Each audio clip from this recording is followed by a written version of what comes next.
Welcome back, everybody. Once more, we must reconvene our dark council to talk about a bad show. Yeah. We'll talk about a good show one day. Oh, but first, we should probably do a warning up front. We can include it this time. Oh, yeah. If you're a big fan of Yuki Yuna, you probably don't want this. So don't worry about it. Yeah, don't listen to this. But if you aren't, for any reason, hey, welcome back. And if you've never watched Yuki Yuna before and are wondering what it's like, we've got some things to talk about, I suppose. Yeah, we can tell you all about it. Yeah. It's not very good. No. Yeah. But, okay, so it first is important to establish the context, and the context is Madoka. Yes. So, Madoka was in 2011, right? Mm, yeah. Because I remember Yuki Yuna was 2 years after Madoka. Yes. And obviously Madoka was very popular, a lot of people liked it, we both like it a lot. Yes, yeah. It might be my favourite anime, just in terms of just how well it's constructed. Yeah, it's way up there. Yeah. In terms of just a show with a cool idea and just how well it's put together, I don't think I've seen anything crafted that well in this genre, I guess. Same. Like, it's really solid. Wow, Madoka. Let's just think about Madoka instead. No, we're not allowed to think about Madoka. We have to think about post-Madoka, which is a dark realm of edgy magical girls that want to make those Madoka bucks, but aren't quite sure how to go about it and don't have Gen Urobuchi to write a cool story for them. Yeah, I've seen people pose before that Madoka kind of ruined the magical girl genre, and in a way it sort of did. Magical girls as a thing have sort of died off a little bit anyway, and the audience has sort of been transferred to idol shows in general. Yes, that's what I was going to say mostly. The magical girl shows that have, come out since then, a good chunk of them are sort of aimed more at adults. Yeah. And they're styling themselves off Madoka. The idea of a much darker take on a magical girl show, which is sort of a weird thing to do considering it's been done. Yeah, there's only so many ways you can go with magical girls but edgy. Yeah. And Madoka already kind of did most of them in an actual cool way. So the only, now you just gotta rely on, like, more sexual assault, more, like, other rad things that teen boys think are super edgy. That's the way that most of the post-Madoka magical girl shows have gone. Like Special Ops, Magical Girl Oscar, and, say, Magical Girl Side. They are just sort of edgelord nonsense. Yeah. It's like, let's see how edgy we can get. Yeah, and there's an audience for that. There's teen boys who just want to see something edgy and cool. Like, both those shows are bad, but they do what they're trying to do. Whereas... But Yuki Yuna went in a different direction. Yeah. Which is, let's fucking do Madoka. None of this, like, trying to hit the same market. None of this borrowing just a few elements from it. Let's just fucking do it, man. Yeah. Let's just make a Madoka. Yeah, it's very, very directly just trying to be Madoka, but not... But a little sexier. Yeah. Why am I having so much trouble pronouncing Madoka? I think because you're trying to do both the Japanese, like, Madoka, but, like, the way that we would say it, which is Madoka. So it's like I'm a dumb white guy. I'll just say Madoka. I don't know why I'm... Yeah, it works. Yeah, fine. But yeah, so Yuki Yuna is... You can't talk about it without talking about Madoka because it is a post-Madoka show that, like, must have started being produced right after Madoka hit it off. Yeah. It's got... 4 of the characters are very direct parallels to Madoka characters. And there's just a lot of elements of it that feel like they're really trying to hit those Madoka beats and those Madoka reveals and whatnot, but it's just not quite right. It's just they didn't quite understand exactly the construction of Madoka and why it worked. No, I think there's sort of two things working on it. On the one hand, the only aspect that it sort of introduces that Madoka in a sense didn't have was the sort of moe cutesy girl aspect thing to it. Yeah, Madoka, I mean, it had some of that, but it was mostly kind of like as part of the bait and switch. Yeah. But once things get serious in Madoka, they maintain that level of seriousness pretty evenly. Yeah. You don't get to go back to we're being super cutesy. That's the thing, because that's the other thing that Yuki Yuna is trying to do, is to also, like, play off a slice of life, just cutesy girls doing cutesy things. Almost like K-On!-ish sort of show. Yeah. Yuki Yuna vacillates very rapidly between Madoka, what a twist, and but we're being cute now. Let's go to the beach. And it's in a way, it's almost ambitious because it's such. We can have it all. It's such a serious structural problem that is like basically... I think it's probably impossible to overcome. Like, the thing that Madoka did so well was, after Mummy's death, spoilers, this slow, intense building dread and fear that you felt. Yeah. Like, for the characters and everything that was happening and how it was unfolding slowly. And you can't do that if you just keep interrupting it with pointless nonsense. And then you can't do a slice of life show. Like, the slice of life type stuff. Like, imagine if you did K-On!, but you knew from the start that there was a meteor coming about to destroy the world. And no one's doing anything about it. Like, you can't also do the slice of life stuff if there's this other thing that just is hanging over the characters' heads. It's no fun. Like, you can't just slip into, like, oh, this is cute, they're all having a nice time, when there's an awful thing happening and you know it's happening. Yeah, and also half the time they're in the middle of suffering the effects of what's happened in the plot. Yeah, exactly. Like, But also, aren't they cute? It doesn't seem to understand that by trying to straddle these two things at once, it doesn't work. And it doesn't seem to be aware that it's not working. I mean, in our opinions, it doesn't work. I suppose. If you really are the target demo for this show, I think it works. If you think it's very cute when girls suffer. That's the thing. Because I feel like that is what they're going for. Like, if you try to give them the benefit of the doubt that they actually executed on exactly what they wanted to do, it has to be that they wanted to make a moe show where one of the aspects of the moe appeal is that the girls suffer. I think if we're being honest, that's the creepiest part of this show, is that that's definitely present. Yeah, and that is like... That's the only way this makes sense structurally. Yeah. If you are into watching cutesy girls do cutesy things, but at the same time they are suffering, and you could take care of them. They could be your waifu, and you could push them around in their wheelchair and care for them as they suffer. Oh, now you're just getting into spoilers. I think we're just gonna have to start going into episode 1. Let's just jump right in. All right, so where this show starts, it starts with moe nonsense. They're in a high school, right? No, they're in... Well, I mean, they're 4 middle school girls, but they're doing a play for some little kids, and it's a stupid little puppet play, and one of them is the hero, and one of them is the evil demon lord, and they're having some goofy talk about, like, I think we should be friends, and the demon lord's like, no, humans don't understand me, and it seems like this is where, if it was Madoka, they would be setting up the central premise of the show, and maybe one of the themes, and what happens is they're having this thing about whether humans can understand the bad guy, and then the thing falls over. Their set falls forward. And then they're like, our play's ruined. And then she's like, fuck it, hero punch. Or hero kick, and then she punches the other doll with her doll. And then it's just shenanigans, and everyone's like, whoa, this is all so wacky. So it feels like a good metaphor for the show, actually, because it's like, maybe we're going to set something up. I don't know, fuck it. Think about the specifics of that play as we get to the end. And it's an eerily accurate, accidentally accurate metaphor for the show. Yeah, but we're introduced to our characters. Yes, the main characters. So the main character is Yuki. She is Madoka. No, she's more like Genki, kind of tomboyish than Madoka. So it's like totally different. I mean, in terms of how these things relate to Madoka. Yes. Okay, yeah, she is the Madoka. Yes, she is the one who believes in heroism and being a hero. There is Momori, who is Homura. She's Yuki's best friend. You gotta call her Togo. Everybody calls her Togo in the show. That's true, yeah. For some reason, you're not allowed to use her first name in the show, no matter how good of friends you are. Yeah, it's weird. Yeah, but she is Homura, except she's in a wheelchair. She's in a wheelchair. Oh. The wrong wheelchair, by the way. No, it's the right wheelchair for what they want from the show, which is the kind where you don't push yourself. Someone has to push you around. Yes. And almost every time we see her get around, it's one of the other girls has to be pushing her. Yeah. She's not in the sort of wheelchair where you propel yourself, because they look very different. Yeah, it's like the hospital kind. And she's been in it for 2 years, so like she should be able to do it herself by now, but that would ruin the entire point of her being someone that you can protect.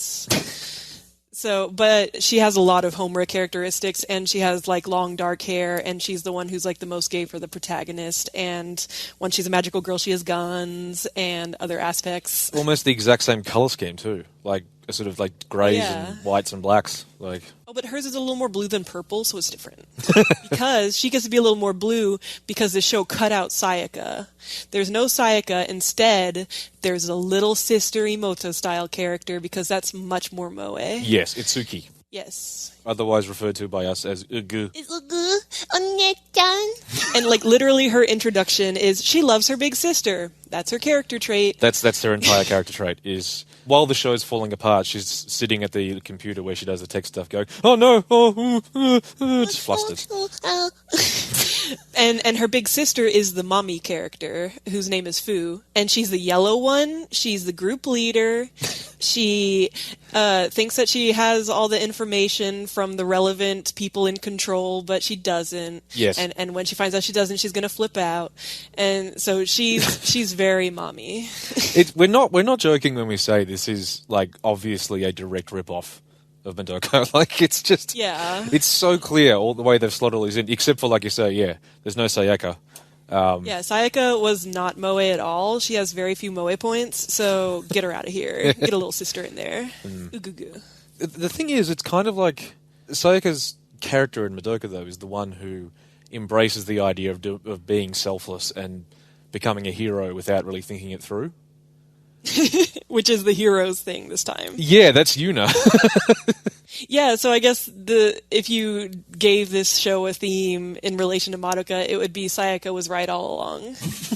Which is interesting. An interesting take. If Sayaka had just tried a bit harder, it would have all worked out. If she just yelled about how you need to get plenty of sleep and give everyone a good greeting. Yeah. And she would have won. Yeah. So these four girls, because Kyoko's not in the show yet, they have a club that they call the Hero Club. But what the Hero Club does is stuff like this play, and they help find lost cats and other cutesy stuff like that. Yeah, as an actual club, this club is very strange. You know, clubs are they're usually formed around activities or sports. But this is just we do nice things.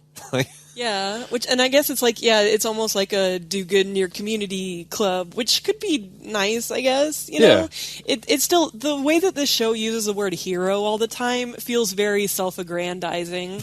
Like if someone was like, "I'm a hero, I'm the hero. This is my hero club where I'm a hero all the time because I'm the hero," I'd be like, "Fucking get over yourself. Like, do nice things, but not because you think that you're the big shit." Yeah, like you're picking up trash from the side of a highway. That's great, but you're not a hero. Yeah. Yeah. I don't know, they're just we just had school for a while, seeing what school's like, and they fuck about. Oh yeah, because that's the other thing about this show. Because the way that Madoka had the big, marketing mystery and stuff that it was a dark magical girl show that was revealed later, for some reason this show decided that it was going to hide the fact that it was a magical girl show. Yeah. So it spends the first part of the first episode pretending that it's just slice of life, haha, these girls are all gonna be moe and fun. But then it's twist, they're magical girls. They all have a special phone messaging app that it drives us nuts. The Hero Club has its own app, its own specific messaging app that Fu makes them download when they join. Yeah, that's not weird at all. It has the world's worst interface. Yeah, the UI drives us nuts because I'm sure I'll put a picture on the YouTube version, but it comes down in this rainbow shape, all the messages. So you'd have to be constantly craning your head to read them. And obviously it's just supposed to be cute for the show, but I just keep thinking about oh, that'd be so fucking annoying. I hate bad interfaces that are just cutesy in shows. You would. The one that always sticks in my mind is in Looper. Their future phones are just a piece of glass that things appear on. The text will appear on a see-through piece of glass. And it's that's so fucking terrible for reading comprehension. That's such a sci-fi thing. Yeah. I want a black background to read text on. I don't want to have to be reading it through whatever's behind my phone. Stupid. Yeah. Yeah. But yeah, this is obviously a more cutesy sort of version. But yeah, it's every piece of text is curved. Not from 90 degrees as you read it, and has to fit in this one line that comes down from the side. Stupid. Anyway. But anyways, this app has a special secret feature that they find out about when suddenly they're in the middle of class and her phone starts ringing and time stops. And it's oh shit, it's mysterious. And so the only people that time isn't stopped for are the 4 girls that we've met. And then it's wouldn't work in the street like a slave, because a magical rainbow realm like overtakes everything. So I mean, obviously what we immediately would think of is the mazes from Madoka, except it's the same every time, unfortunately. Yeah, it does stylistically look a little different, but it isn't like a really strong creepy contrast the way it was in Madoka. It's very calming. Yeah, it's very calm. Everyone's standing on a big bunch of like ribbons that are all multicolored. Yeah, it's like watercolor, and I guess they're supposed to look like branches, but they don't really read that way. It's just like these big watercolor swaths, and so everything's kind of like idyllic and watercolor and looks kind of nice. But apparently there's monsters somewhere off screen. This is the point when they reveal the twist that this is actually a magical girl show. What did that get you? Like, again, in Madoka, when Mummy gets her head bitten off, that's like 3 episodes in, and that's a really big, oh shit, this is way more serious than we were expecting it to be. Yeah, but in this one it's just like, oh, this is a different genre of moe stuff. Okay. Yeah, fine. That's fine. This doesn't change anything.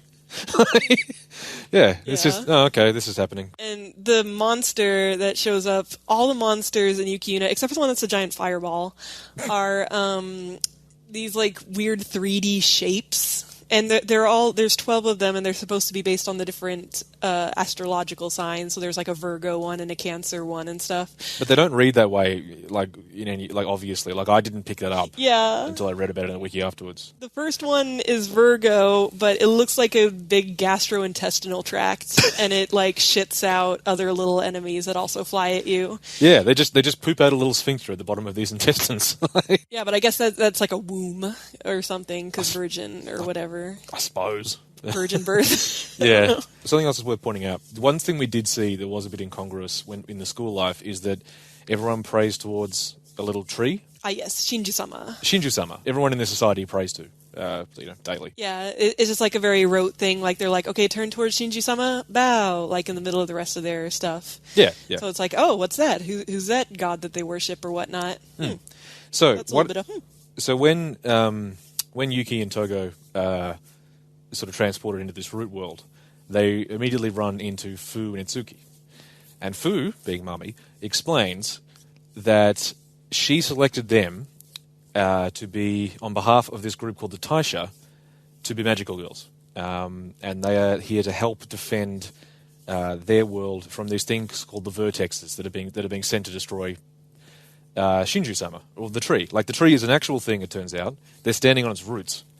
And now they have the choice, if they want to be, they can be magical girls and fight and defend. I don't have much of a choice, because now they're in the fight realm, and if you don't fight, you're gonna die. She says, yeah, you have a choice. Or but you have still been dragged into the only place where you can really be hurt by it. Anyway, me and my sister are going to go fight the tree. You guys make up your mind. See us. And they transform and run off to fight the big pooping intestine. Yeah, at first Fu's like, I'm going to do it because I got us into this. I'm the leader. Okay, I'm going to go fight the thing. And then Itsuki's like, no, Nia-chan, I have to help you because you're my big sister. I love you. and then Fu's like, all right, fine, my sister. And then, but they're like, you take Togo, especially because there's a lot of times where they'll really, like linger on Togo's legs to remind you, like, don't forget she's in a wheelchair. It's a big, horrible thing that she has to deal with. See those? They don't work. Yeah. Yeah. Yuki tries to run off with Togo while Fu and Itsuki go to fight the intestine. And the framing of the action in this show is very strange. It's like, I feel like I don't remember what else the director did, but it feels like they're not really used to action shows. Maybe they're more used to moe stuff. I think they did Angel Beats and a couple other things. Yeah, that's definitely more in line with the moe stuff. Because, like, the bad guys are rarely on screen. You rarely get, like, a sense of exactly where the bad guys are in relation to the good guys and, like, exactly how the battle is playing out. Because they're like, you'll see things, like, shooting at them from off screen, but you're like, oh, no, it's coming closer in, like, 10 minutes or something. Yeah, they just sort of... The monsters just sort of hover towards Shinju-sama. Yeah, in like slow motion, and you rarely get like a sense of where Shinju-sama is. Like, how far away is Shinju-sama? No, I don't think you never really see him. Like, he's just sort of off behind the girl somewhere. Yeah, you see like it like very far away, kind of like blurred in the distance. That's all you ever see of Shinju-sama. It's like it looks like a kind of shitty little tree in the distance. And the girls sort of, they will just, oftentimes they're either up flying in the air or they're on the ground, just kind of shooting at the thing. And it doesn't really have any effect. And half the time the monsters just sort of ignore them. And in terms of, if you do have any idea of the scale, it's sort of like they're fighting angels from Evangelion. They feel more like that than like, say, the witches did in Madoka, I guess. Yeah, they're just like these big hovering shapes. Yeah, it's like the pyramid. Actually, they turn into the pyramid. They do, well, yeah, their cores are a pyramid. If you remember the one, the big cubey thing with the drill from Evangelion. Yeah. It's like that. Every monster is like that except more shapes. Just extra shapes. Oh, and also when the girls are fighting, they do that idle anime thing where if they're close up, they're in 2D, but anytime they're not close up, they're in 3D. Which, like, I guess if you're not me, it might not bother you. But when I was watching the battles, it was very much like, okay, now I'm gonna do it. Whoa, now I'm in 3D. Okay, like, like cut to me being like, oh no, I'm in 3D again. Whoa. It's noticeable once you notice it. Yeah. It's one of those things I didn't see it. Yeah, it's not the worst, but... Yeah, well, I didn't notice it until Q pointed it out, and I was like, oh yeah. But I mean, I guess it's sort of like, in Madoka, the fighting, the actual like action sequences were never like...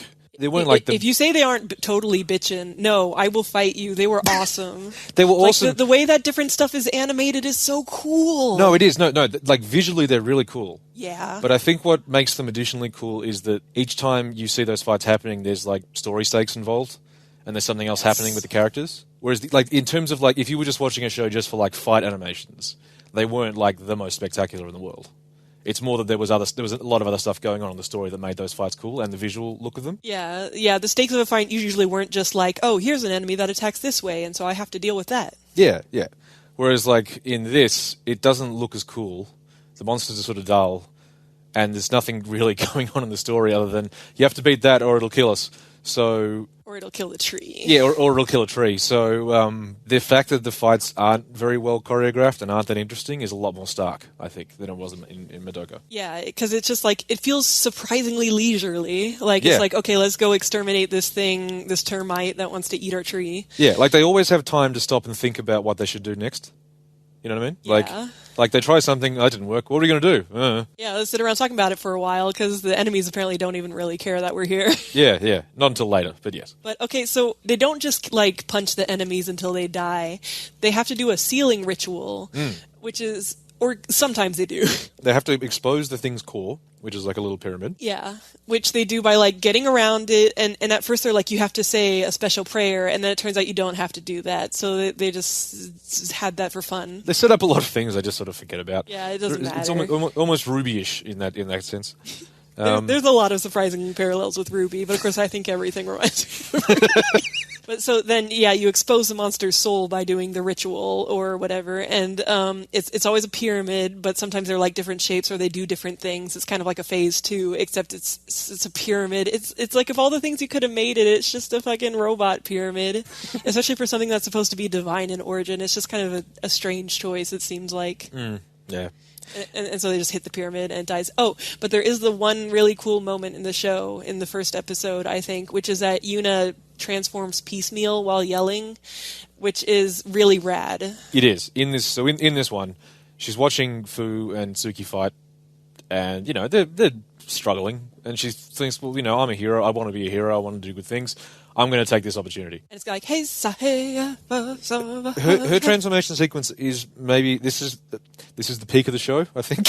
Yes. At the end of episode 1, she has a very cool transformation sequence. Yeah, she's like, I'm going to do it. And so you see her like rush towards the thing and she's just normal, but then like she punches and her hand is glowing and then her hand has like the mahou design. And then she like kicks and her foot has her magical girl boot, and then she does a spin kick and then the other boot comes on and it looks rad as hell. It's really good. Now, bear in mind, of course, she started this transformation by pressing a button in the app. Yes, the cell phones are very important. They're iPhones. Yeah, the cell phones, they are iPhones, and they control all of the transformations. That's the source of their power, is a phone. Yeah, it's really funny. They beat the pyramid, they punch it, and then they win, and then the maze goes away, and everything's okay now. And they protected the city. Everything goes back to normal. Now, what I like here is that just happened. These girls otherwise thought they were living in a normal world, which is incongruous, but we'll get to that. And then they go home. And the next day, Fu explains what was going on. She just lets them leave. We'll talk about it tomorrow. Yeah, they're surprisingly complacent through most of this, except for Homura. Yeah. So Fu explains that she is sort of tasked by and sort of a representative of the Taisha. Yeah. Now, who the Taisha are, what they know, and when they know it, are questions that will never satisfactorily be answered. Yeah, you never see the Taisha except for like some of those mooks from it, but we never really go there. You never really get any idea of why they lie so much, what their true motives are, what their deal is. They're just this convenient thing that exists to lie to you for drama. And to provide cell phones so that you can become magical girls. The thing is, at first you just think they're liars, and basically they're... Cube. Basically, you think they're Cube. They're just liars who are using these girls to their own ends. But then the show explicitly states that the Taisha don't know what's going on either. There's a lot of things they don't know, but there's a lot of things they do know, and they lie about for no discernible reason also. That's the thing. The more you learn about them, they stop being mysterious and just start looking really stupid. Yeah, their system fucking sucks. By the end of season 1, the Taisha just make no sense. Like, there are a lot of questions about like how do they know anything? When did they know it? Why are they lying? Why did they lie about that? Why have they just told you this? Yeah, and the answer is don't worry about it. Why do they exist at all? Like, what was the point of them existing in the first place is like a really good question. Well, they exist to serve Shinju-sama, theoretically. Yeah. They're like the Shinto priests and priestesses of this thing. But the way in which they do that just doesn't really make sense. And it's dumb. No. We'll get into that. So they're just like, look, the Taisha, we're representatives of the Taisha. We fight monsters. I chose you because the Taisha said you were all good hero candidates. And sorry. This episode, not a whole lot happens because it's mostly about how Togo thinks that she can't fight because she is in a wheelchair. And then at the end, she decides to fight. And so she's like, I guess I'll fight even though I'm in a wheelchair. And so she hits her phone button. And then the transformation. Yeah, okay, so here's the thing. We gotta talk about the transformations now. Yeah, here's the thing, right? So, you know how we were talking about how it's all a bit moe, and the thing about moe stuff is that it is, like, sexual in the end? Mm-hmm. Yeah, so where they got around it with Yuki's transformation, because we didn't really get the sequence, it was just sort of that cool piecemeal one.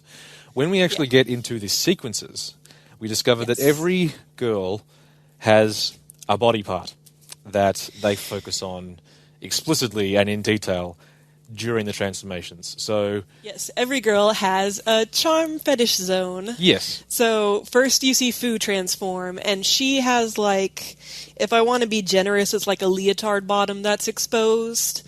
Basically, Fu has exposed underwear, and so there's like a part in her transformation where it like lingers on it. It's in slow motion. It's like, look at her crotch. Yeah, Itsuki, because she is the youngest one, and I guess they didn't want to be like completely out and out about this. They gave her armpits. Yeah, so there's like this very like detailed, lovingly rendered armpit that's like, and her transformation is unbearable because they need to remind you that she's the innocent one and her voice is so cute and sweet and the best. So while the other people during their transformations are like, I'm transforming, she goes,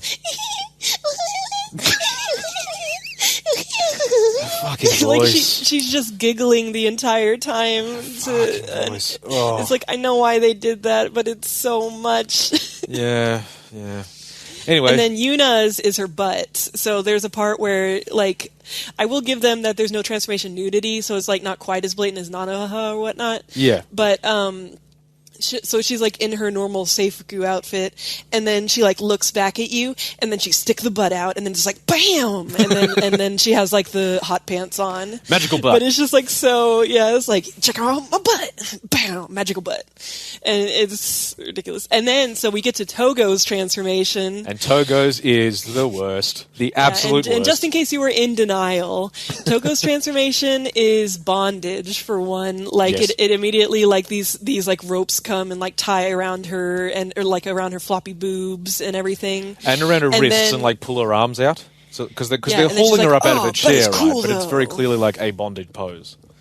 Yeah, and then boobs. And then so she transforms, and then her boobs are like boing boing, and they're very big and very like her magical girl outfit is of course very form hugging, and they all have like a little sigil, and hers is on like the inside of one of her big boobs, so that you can cut to it as much as possible. All that was missing was like a timpani sound effect, and the camera doing like a zoom in and out as when. Wow, wow, wow.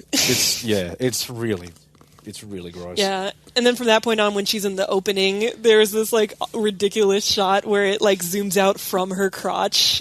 Oh, that's the other thing. Togo's power ends up being that, like, aside from the fact that her outfit allows her to sort of move around by sort of walking for her. Yeah, she has like these ribbons that like walk on the ground for her. Yeah, which okay, but then her thing is that she's a sniper, so she's always like further back somewhere. Shooting at the vertexes from back there, and every time you go back and see her, there's always got to be a shot where you see what she's looking at. But it's not to say a shot over her shoulder; it has to be right behind her. So what we're seeing over her butt. It's an over-shoulder shot, but it's an over-butt shot. So like she gets both butt and boobs. It's just ugh. I was just watching this with Cube and going, oh, I'm going to get put in a list. Fucking. I am old and dead inside, and I've seen worse.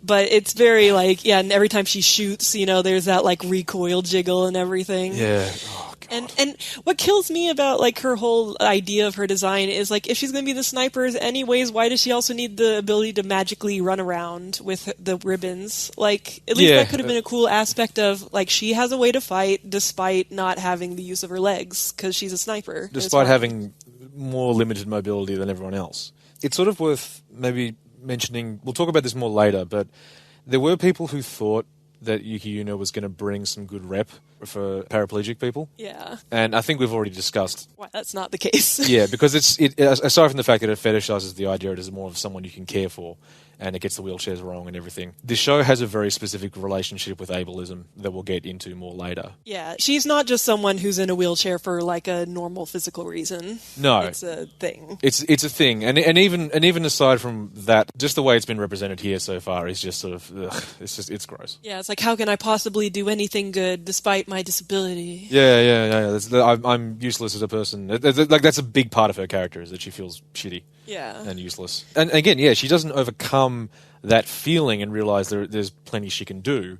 She gets a way to move around. Yeah. Like she gets legs, essentially. Like they give her legs back. Yeah. When she's transformed. So, yeah. Oh, but also, twist. 3 enemy shapes showed up this time. Oh, so I guess that raises the stakes theoretically because there was 3 of the forms. Yeah. So there was 1 the first time. This time there was 3, but they defeat them. Yeah, it's fine. Pretty much as easily. But she had to help out. Yeah. It's the end of episode 2. We've had 2 fights and beaten 4 monsters. Yeah. Seems fine. Whatever. Seems a piece of piss so far. Yeah. Now, next episode. So, start of it. Oh, Kyoko shows up. I mean, Karin. We come in situ. They're already fighting something or about to face it. I'm fine with that. But then it's like, oh, swords come down, and she's like, "Hey, it's me, the outsider, red member from elsewhere." You've heard of that. The only thing she's not doing is like eating snacks and has a little fang. That's about it. Hey, she does have snacks, though, that are a big part of her moe appeal stuff. Remember, she's got, like, all the protein stuff and like, the fish that she's eating constantly? Yeah, she eats... fish. They're not anchovies? They're, like, little herring or something? Little tiny fish? Yeah, I forget what they're called. Yeah. Pretty good. She just eats dried those all day. Her breath would be terrible. Anyway. Yeah, but so her character is that she is tsundere, and she is into sports. Yes. So she shows up and she's like, I'm here from the Taisha, but of course she doesn't know anything about the Taisha either, and we never see her before she arrives because the Taisha is always off screen. Yes. And she's like, so I'm here and you guys don't even have to worry about anything anymore. I'm going to take care of everything, you chumps. There's exactly 12 vertexes and we've beaten 4 of them. Or I guess 5 now that they fought that 5th one, like, at the beginning of the episode. So that's how it is.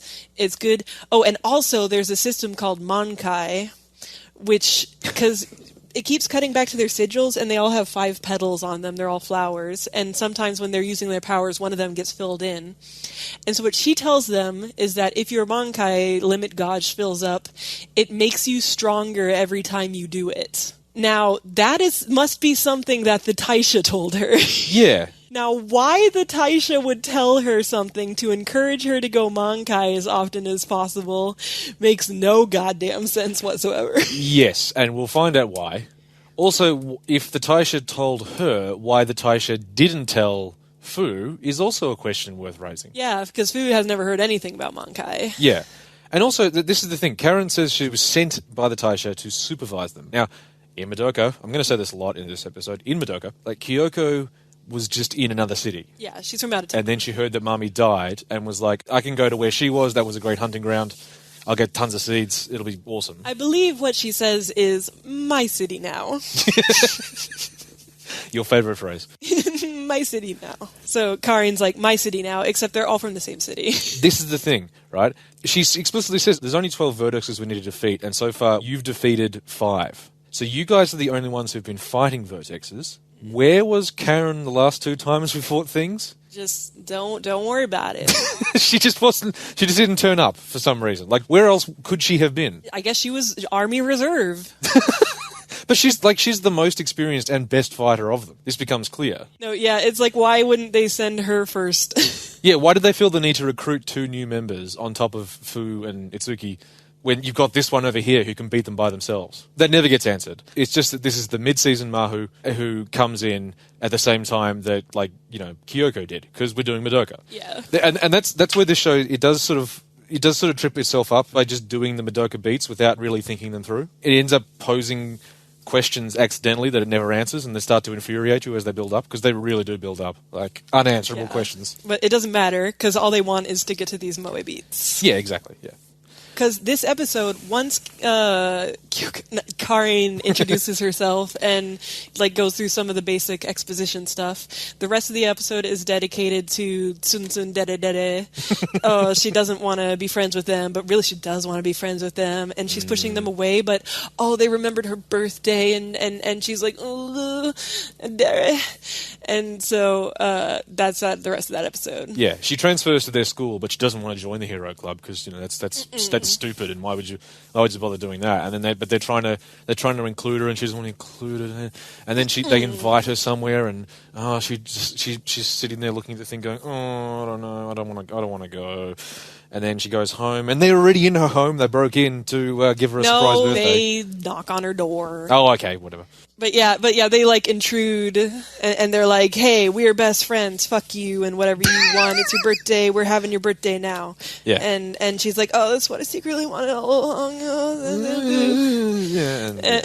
And they take this awkward photo, which is going to come back. God, we're only through episode 3. We got to pick up the pace. Yes. Yeah. Episode 4 is dedicated to introducing a new character trait for Itsuki, the little sister. Yes. Because what's really weird is that Itsuki actually has a hobby that she does, which is tarot card reading. And they cut to it every once in a while as like a gag thing, like, oh, she drew the death card, haha, it's funny. So she already has like a thing that she's into, but they decided that that's not moe enough. So what she needs is a plot about learning to sing. But she's nervous. She's nervous about singing. Yeah, she can't sing in front of other people. It's because she gets so nervous. Ooh. But the like shitty singing that she does because she's nervous is so over the top. Like, you know, which is what happens when you're nervous and singing in front of people, but you're actually a really good singer. She's just so nervous. She's so nervous and shy. Oh. Yeah, but it shows her singing in the bath, and so that they can show her in the bath, and she can sing so beautifully and good, but it's just not in front of people. It's so hard for her.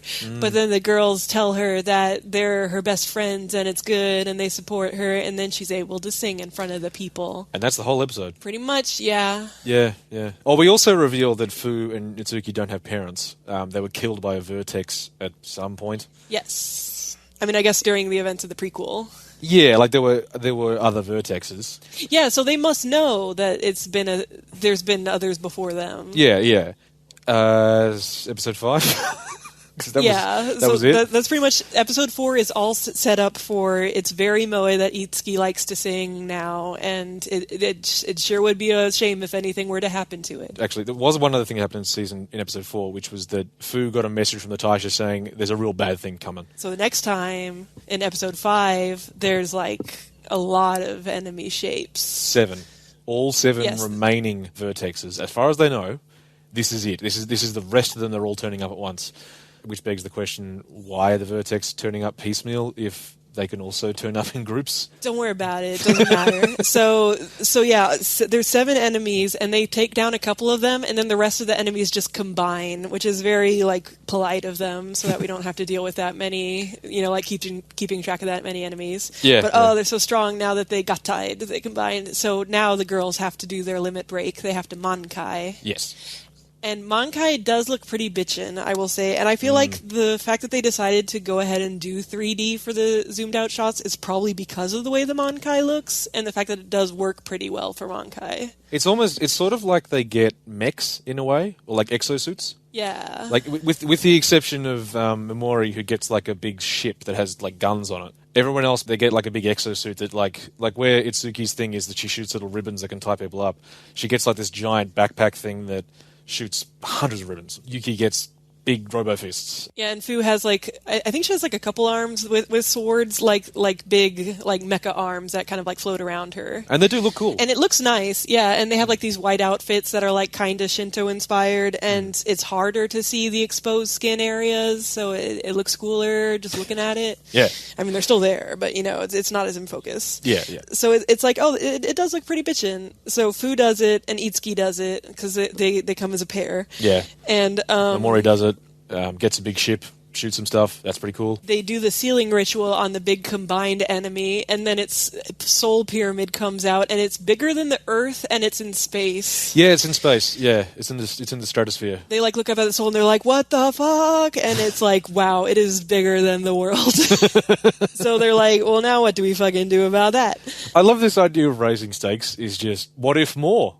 What if more of thing? What if thing big? You have to remember, this is episode 5. Episode 5 of, what was it, 12? Yeah, 12. Yeah. Yeah. It's very strange because episode 5 acts like a false finale, except it's obviously episode 5, so everyone knows this ain't it, Chief. Yeah. But they go to great lengths to act like this is the end of their fight. They're like, how can we possibly?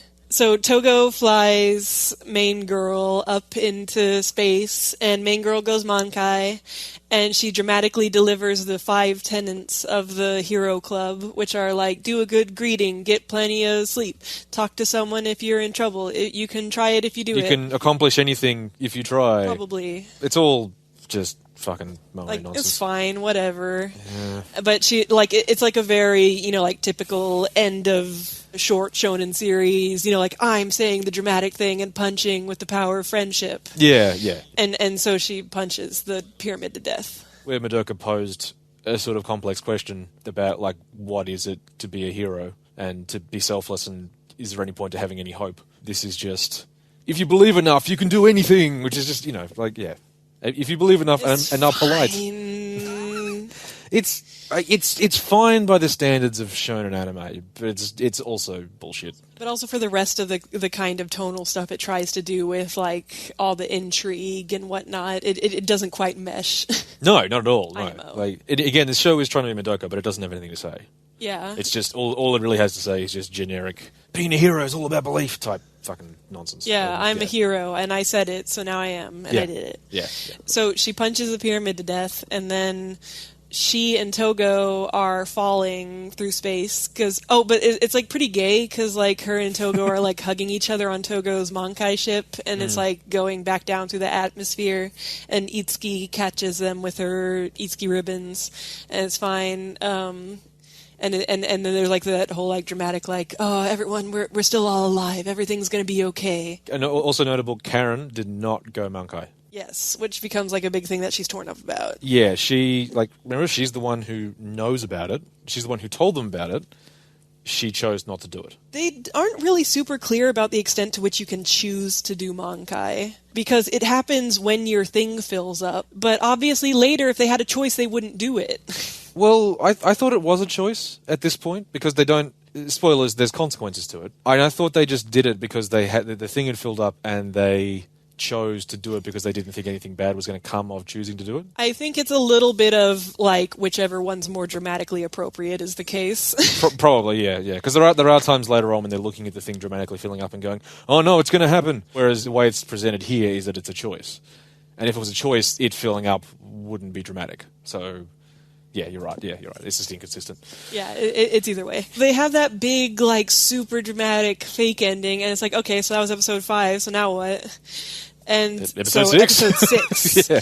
Episode 6, they're all in the hospital, because, like, they have that big fight, and they were all exhausted and whatnot. And they start to notice that they all have some bod problems, some problems with their bods. They're told that they're just temporary consequences of, like, fatigue. Fu's lost the use of one eye. Yeah, so she gets to have a cool eye patch. Yeah, Fu does have a very cool anime eye patch, that white type with the 4 She gets both types, so that you can buy both types on the figure. Don't even worry about it. She's got the anime hospital type, and then later she's got the pirate type, so your bases are covered. Yuki has lost the ability to taste things, and worst of all...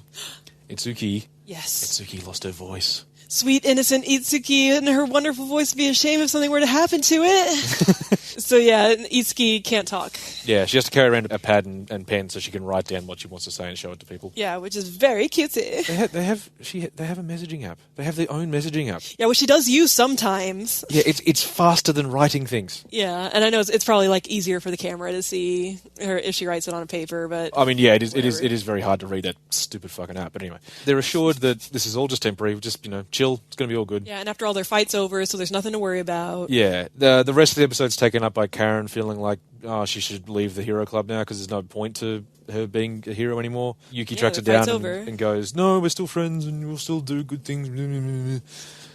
And they make plans for summer break. Yeah, and Taisha lies directly to Fu about it being temporary. Yes. And they're like, we're looking into it, but it seems like it's just a temporary thing, so don't even worry about it. We don't know that it's a lie yet, but yes. So episode 7 but again, is a beach episode. But wait, that was the, like you said, episode 5 was the dramatic ending. What was episode 6? What did we just watch? There's no fighting. There's just a bunch of nothing. Like it's almost like it's pretending it's going... This is the point where the show starts to pretend it's going back to being just a regular-ass anime. Like, slice of life thing. That's the weird thing, because, like, I could understand it if it was just episode 6, but then there's also episode 7. Yeah. So it's like you could try to be generous to them and say, like, look, they're building, purposeful dissonance. Like, obviously the girls think it's okay, but obviously as a viewer, it's not okay. And so they're kind of trying to play with that, play with expectations, make you wonder exactly, what's going to happen. But then they do that for this episode, and then they have another episode that's a beach episode. Yeah, they do a whole ass beach episode.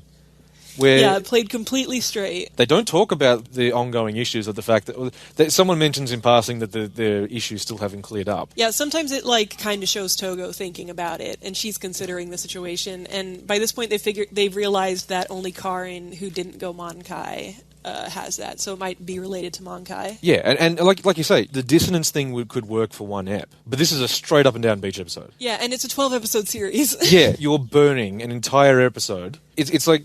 No, it's clear that the point of this isn't dissonance, because you wouldn't do that. You wouldn't waste a whole episode where you could be doing something else on this. This is just moe nonsense for the sake of looking at a bunch of girls with a disability each doing moe nonsense stuff. Yeah. They go surfing, they have a fucking spa scene, they do the things that men like to fantasize the girls do, the way they play in the water and all that sort of shit.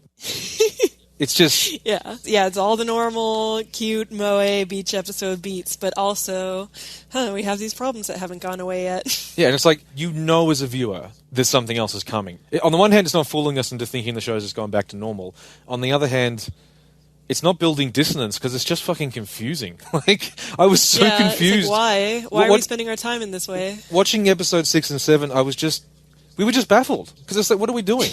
We're not doing anything. Like, again, this thing with like tone, where the two tones the show's trying to do undermine each other. There are other shows where, like, you have an ongoing plot where the tension ratchets up and down and it goes in waves, and that's fine. But the thing is that only works if either like everything up to this point has been resolved, and clearly that's not the case, or it could work if at least the story is still moving forward in some way.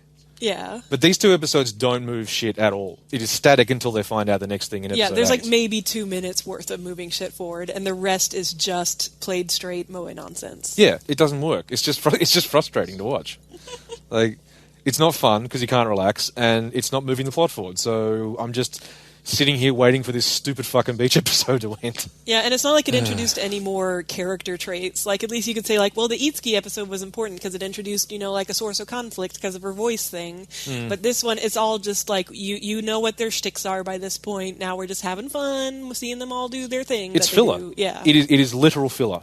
In a 12 episode anime that has a story it's trying to do. Like, that is not why filler exists.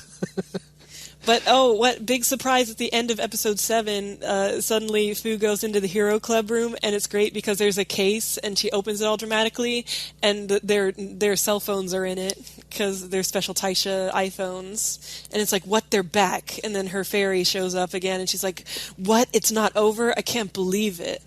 But now she has 2 fairies, because it turns out that whenever you go Mankai, you get another fairy. And the fairies, we haven't really talked much about them yet. They're always there. Yeah, they're just mascots. It's a Magical Girl show. They have mascots. Yeah. They all get their own one. Some of them are cute. Some of them are weird. Yeah, they're all like different mythological Japanese creatures. So there's like a Kama Itachi one and a whatever the fox one is and stuff. What's the egg one? What's Togo's egg? I don't know what the egg one is. It's just an egg. It looks like a Pokemon, really. No, it's a Digimon. Oh, yeah, no, you're right. Very specifically a Digimon. How dare I get those two things confused? It's like so dramatic at first because it's like, oh, what? It's not over. And then Fu puts her hands to her pirate eye patch and she's like, oh, my Shuni senses are tingling or whatever. Like she's all like goofy about it. So it's like, again, with that weird tonal dissonance of like, it's like, oh, we're going to have to risk our lives again. Time to be cute and moe about it. Yeah. They continue, like, even within episodes, they facilitate quickly back and forth between... In each episode, even when there are dramatic things happening, there's usually a scene somewhere where we spend 5 minutes with them just being cutesy. Yeah. And it's very weird. Again, because you can't relax. We've got a big thing hanging over their heads. We can't relax and enjoy this. It's just weird and annoying. So, episode 8... Question, though, about the phones. Yes. So Fu told the girls to download the Taisha app onto their phones. That is what they say. When they defeated the monsters, they gave them their phones? I guess they maybe just glossed over the fact that their phones were also from Taisha. Yeah, like what? It's like, those phones that you gave us for some reason, you told us to download that app on them. Well, in that case, just preload the app, you fucking weirdos. Like, yeah, exactly. What is, like, they want to do the dramatic thing where they open up the box, like a gun box, and it's got the phones in it, but because the phone is a signifier of something awful, but yeah, it doesn't make any sense. And also because the phones don't look special at all; they just look like generic iPhones. So it's kind of funny when someone like opens up this case and it's like, oh, the new iPhone. Oh fuck! Oh shit! You're almost expecting like, holy shit, they gave us iPhones, sick! Like, yeah, but no, it's just goofs. It's weird. So like, episode 8 opens. Oh God, Phoenix, we gotta get to episode 8. What do you want? Sorry. Then episode 8 opens, and they all have new fairies. They're having fun with them. Oh, it's so shenanigans. Except for Karin. Yeah, Karin doesn't get a new fairy.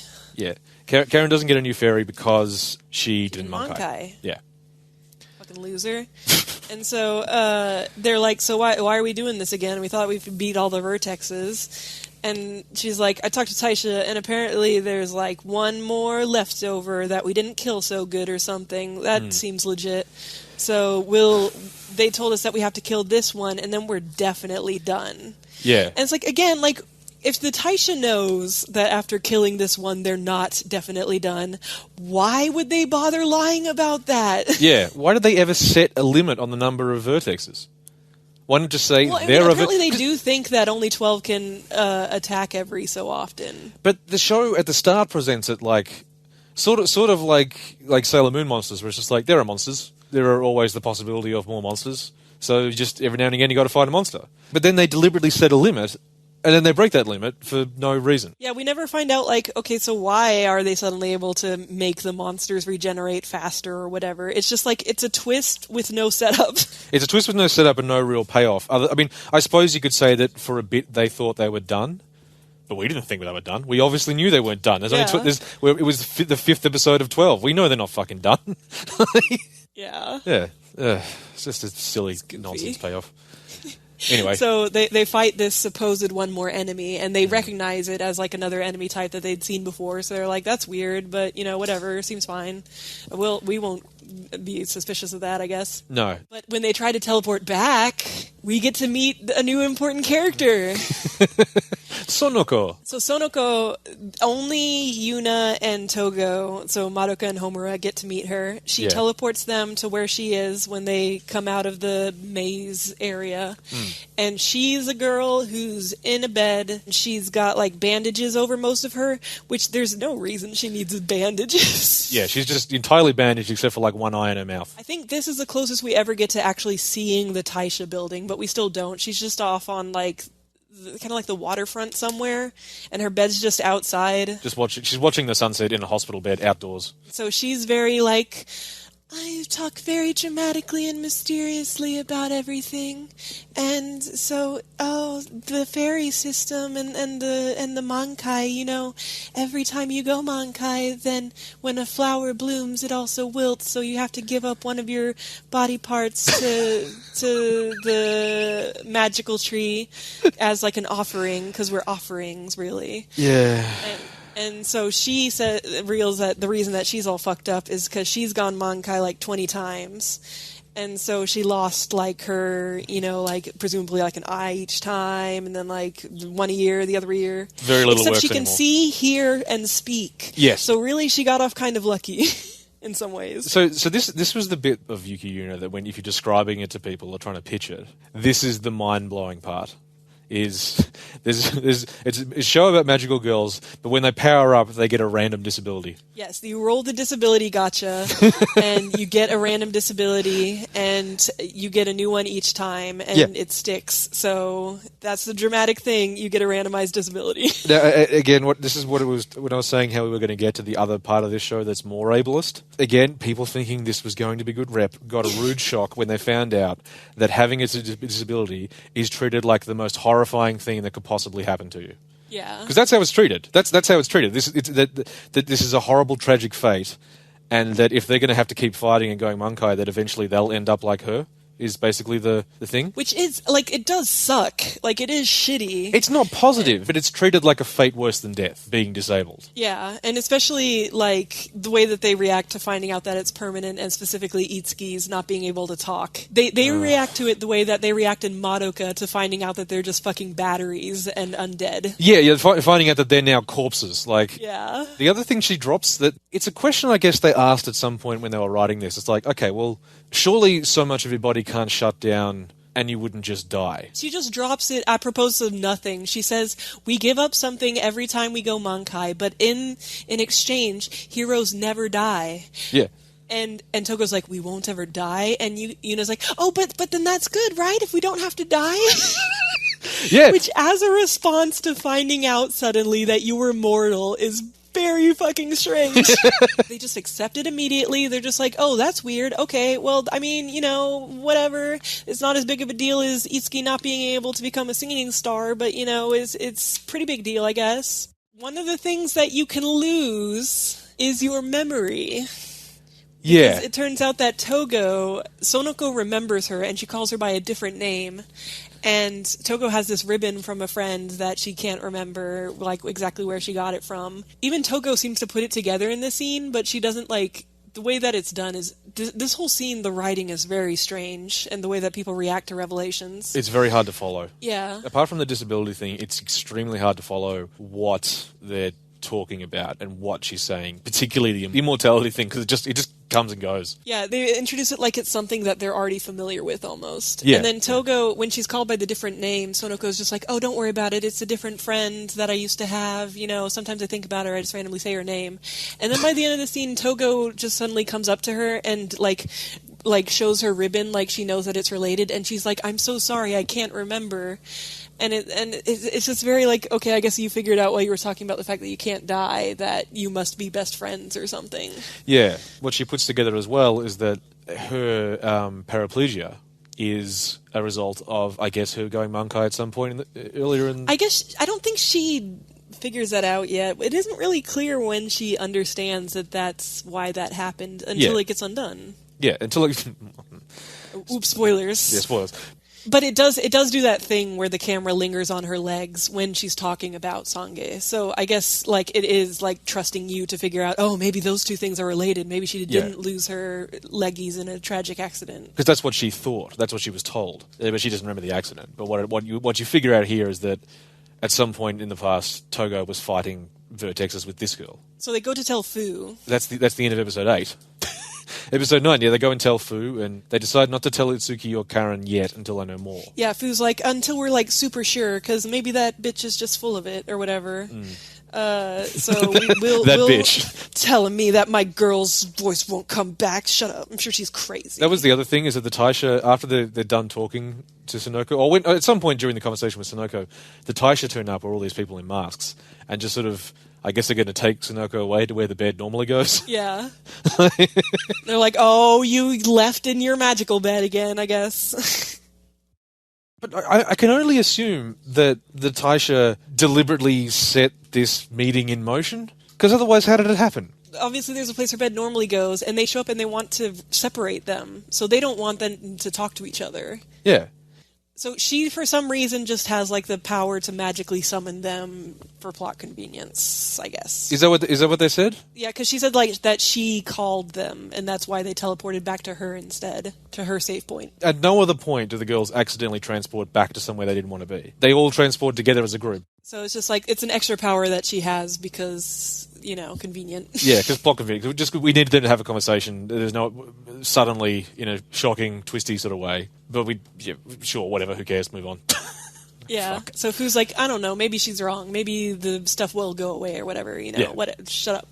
A lot of this episode is centered around her thinking about Itsuki and how important their sister relationship is and how horrible it would be if Itsuki couldn't make a sings. Itsuki's homeroom teacher talks to Fu and says that she's been really upset and suffering because she can't sing anymore. Or it seems more like she's like, we're just inconveniencing the class. She's like, when's she gonna get better, huh? Like, we've been trying to rearrange our stuff for it, but like, what's up with her voice, huh? Yeah. Like, it's a big inconvenience this person can't join in on the singing somehow. Memories of a silent voice. And so, but, We've got to talk about silent voice at some point. let's go ahead and cut to Togo. Togo's here to tell us she's discovered something. She's discovered that it's impossible to kill yourself, that the fairies won't let you, and she's super sure about it because she's tried to kill herself like 24 times. First she tried to eviscerate herself. She tried to hang herself. She tried to poison herself. She tried to, get in a car and die. She has tried all these ways to commit suicide. Fire, poison, guns, everything she could possibly try. She has spent the day trying to end her life as earnestly as she possibly can. And so the lesson they learn from that is, so Sonoko is probably telling the truth, and they can't die, and, oh my god, Itsuki won't be able to sing anymore! Oh my god! Oh no, Itsuki and her singing career! Oh no! So this is the sequence of events. Their friend has told them, hi, I spent the day trying to kill myself. Fu runs off because she's mad about her sister. Yes. And the rest of the episode is them dealing with Fu's grief, except for one character, Who's the one character we don't see dealing with helping Fu with her grief? For some reason, she's all hung up about something else. But don't worry about her. Fuck her. Just because she tried to kill herself 20 times, it's not a big deal. Yeah. Fu goes home. She's all worried about Itsuki. And then she gets a call. And it's from a talent agency. And she didn't even know Itsuki had wanted to be an idol. She'd auditioned to be a singing idol. And then she goes to... and she's like, no! And she goes to her computer and she listens to the audition tape where Itsuki's like, I just love my big sister so much that I want to sing, and singing is the most important thing to me now because I love my big sister so much. And she's like, no. So it's like the most like, the irony, the twist. It's proper anime girl horror, sobbing, screaming sort of thing. Yeah, and it's so goofy because like Itsuki, why didn't they just have her always want to be a singer if they were going to hinge this entire dramatic plot point around it? Itsuki had no interest in doing this until, like, I guess in canon it was like a month ago, because she couldn't even sing in front of people. Yeah. And so now that's the most important thing in the world, that she cannot do this. Her dream. I mean, if we're being generous, it's more that, like, Fu has expressed before that she feels guilty for dragging Itsuki into it in the first place. And this is all just... It's not so much that Itsuki can't sing, it's that she now has this disability and Fu feels like it's her fault. But it's all framed around having to show all the talent agency shit. Yeah, exactly. That's the goofy thing. Like, it's that it's framed... The most awful thing in the world is the idea that you're mute. Also, our friend tried to kill themselves 12 times, so we're not really dealing with that at all. That just happened. That was in that scene just there. No, but we're not talking about that. Yeah, so Fu listens to the audition tape, and now she's real mad, and now she's going to go kill the Taisha, or whatever. She's going to destroy the Taisha, so she transforms. Which would be an issue, because we've never seen the Taisha headquarters or know what it looks like, but don't worry, she doesn't get there.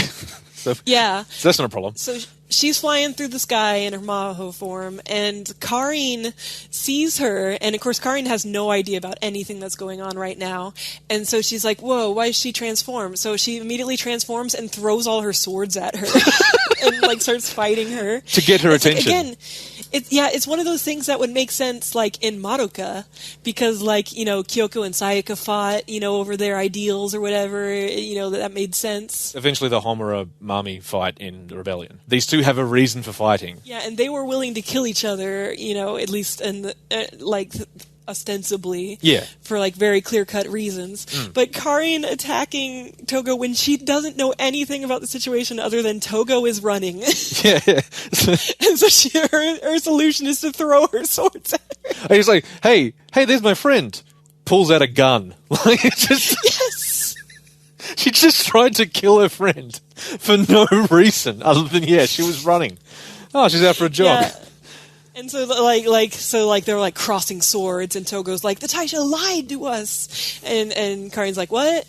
And she's like, I need to go kill him, and Karin's like, what's happening? That genuinely is the conversation. Like, it's the big dramatic fight over our ideals, but Karen's ideal is.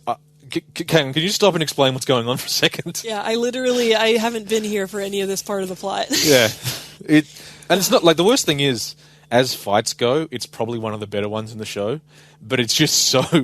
It's so, like... It's happening for no reason. It's happening for no... it's happening for a terrible reason. Like, that's... Yeah. Ugh.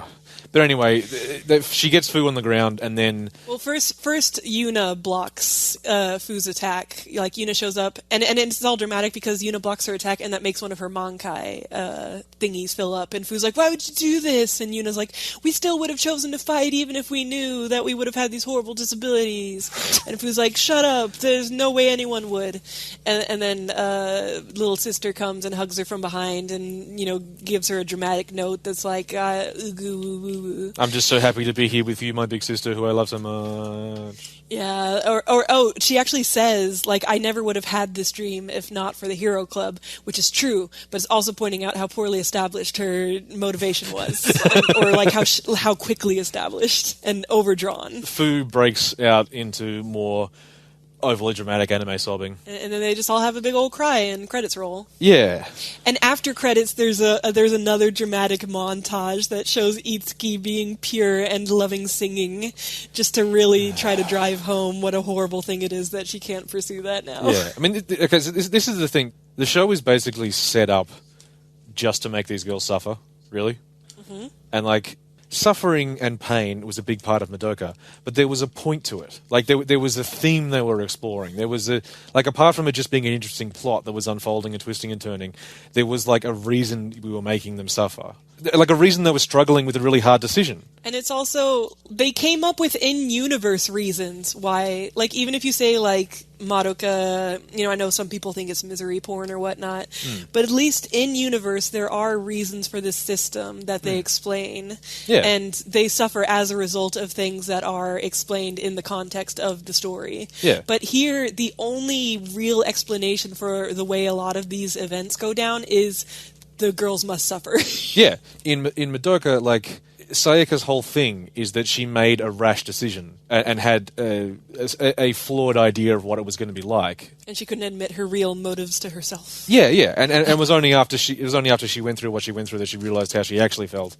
Like, everyone sort of comes a cropper of their own choices and actions, and they all have consequences, and they all suffer as a result of those because of the system that's imposed on them. And they all, to some extent, understand that there is a reason why the system is necessary, so it doesn't make it easy to just throw it off.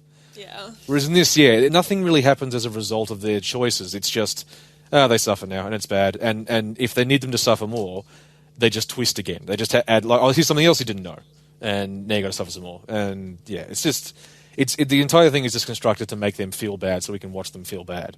And there's no point to it. Because that's the other thing. Like, thematically, there's nothing going on in Yuki Yuna, really. I guess you could say it has the same basic idea as, like, Madoka's character arc, which is that, it's like, let's just see how shitty we can make it, but the hero will be so brave that they'll still get through it. Yeah, like, Madoka's thing is that, like, she's given this choice, and as the show goes on, the choice becomes more and more stark, and, like, she's more and more compelled to do it, but it's a more and more horrifying choice to make. And the eventual conclusion she comes to is that I can still do a lot of good with this. There's still a way for me to do good with this and to give other people hope. Yeah, you have to sacrifice something great, whereas Yuna doesn't have to sacrifice anything by the end. No. Well, they, as far as we know now, they are sacrificing something, but it's like... Well, and they didn't choose to sacrifice it at the time. No, they didn't make that choice. It wasn't a noble choice they made. They just thought, let's be heroes. Yeah.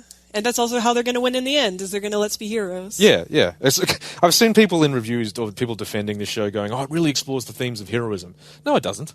No, it doesn't. It doesn't talk about heroism. I mean, the theme is it's good to be a hero. yeah, it's good to do good things. Okay, cool. Yeah, that's what an interesting statement. Like, it doesn't talk about what it costs or, like, what it, in any realistic way, because the actual scenario is just so fucking contrived. Like, Yuki is eventually just kind of a Jesus-y type character who just continues to do good because she's the hero and she does good. Like, I would say she isn't very Jesus-y because Jesus was self-sacrificing. Also true.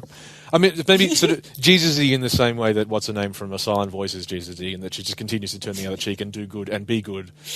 We have to put our dunking of A Silent Voice in its own place. Yeah, I know, but they line up in this specific sense in terms of just this isn't. She stops being a human. This isn't a human person. This isn't like a relatable character. She's just a. Yeah. I will do good because I'm going to because I'm the protagonist. Like it's. What is it, Pollyann? The TV shows where it's just like they're so positive, and it's just like be a fucking human though.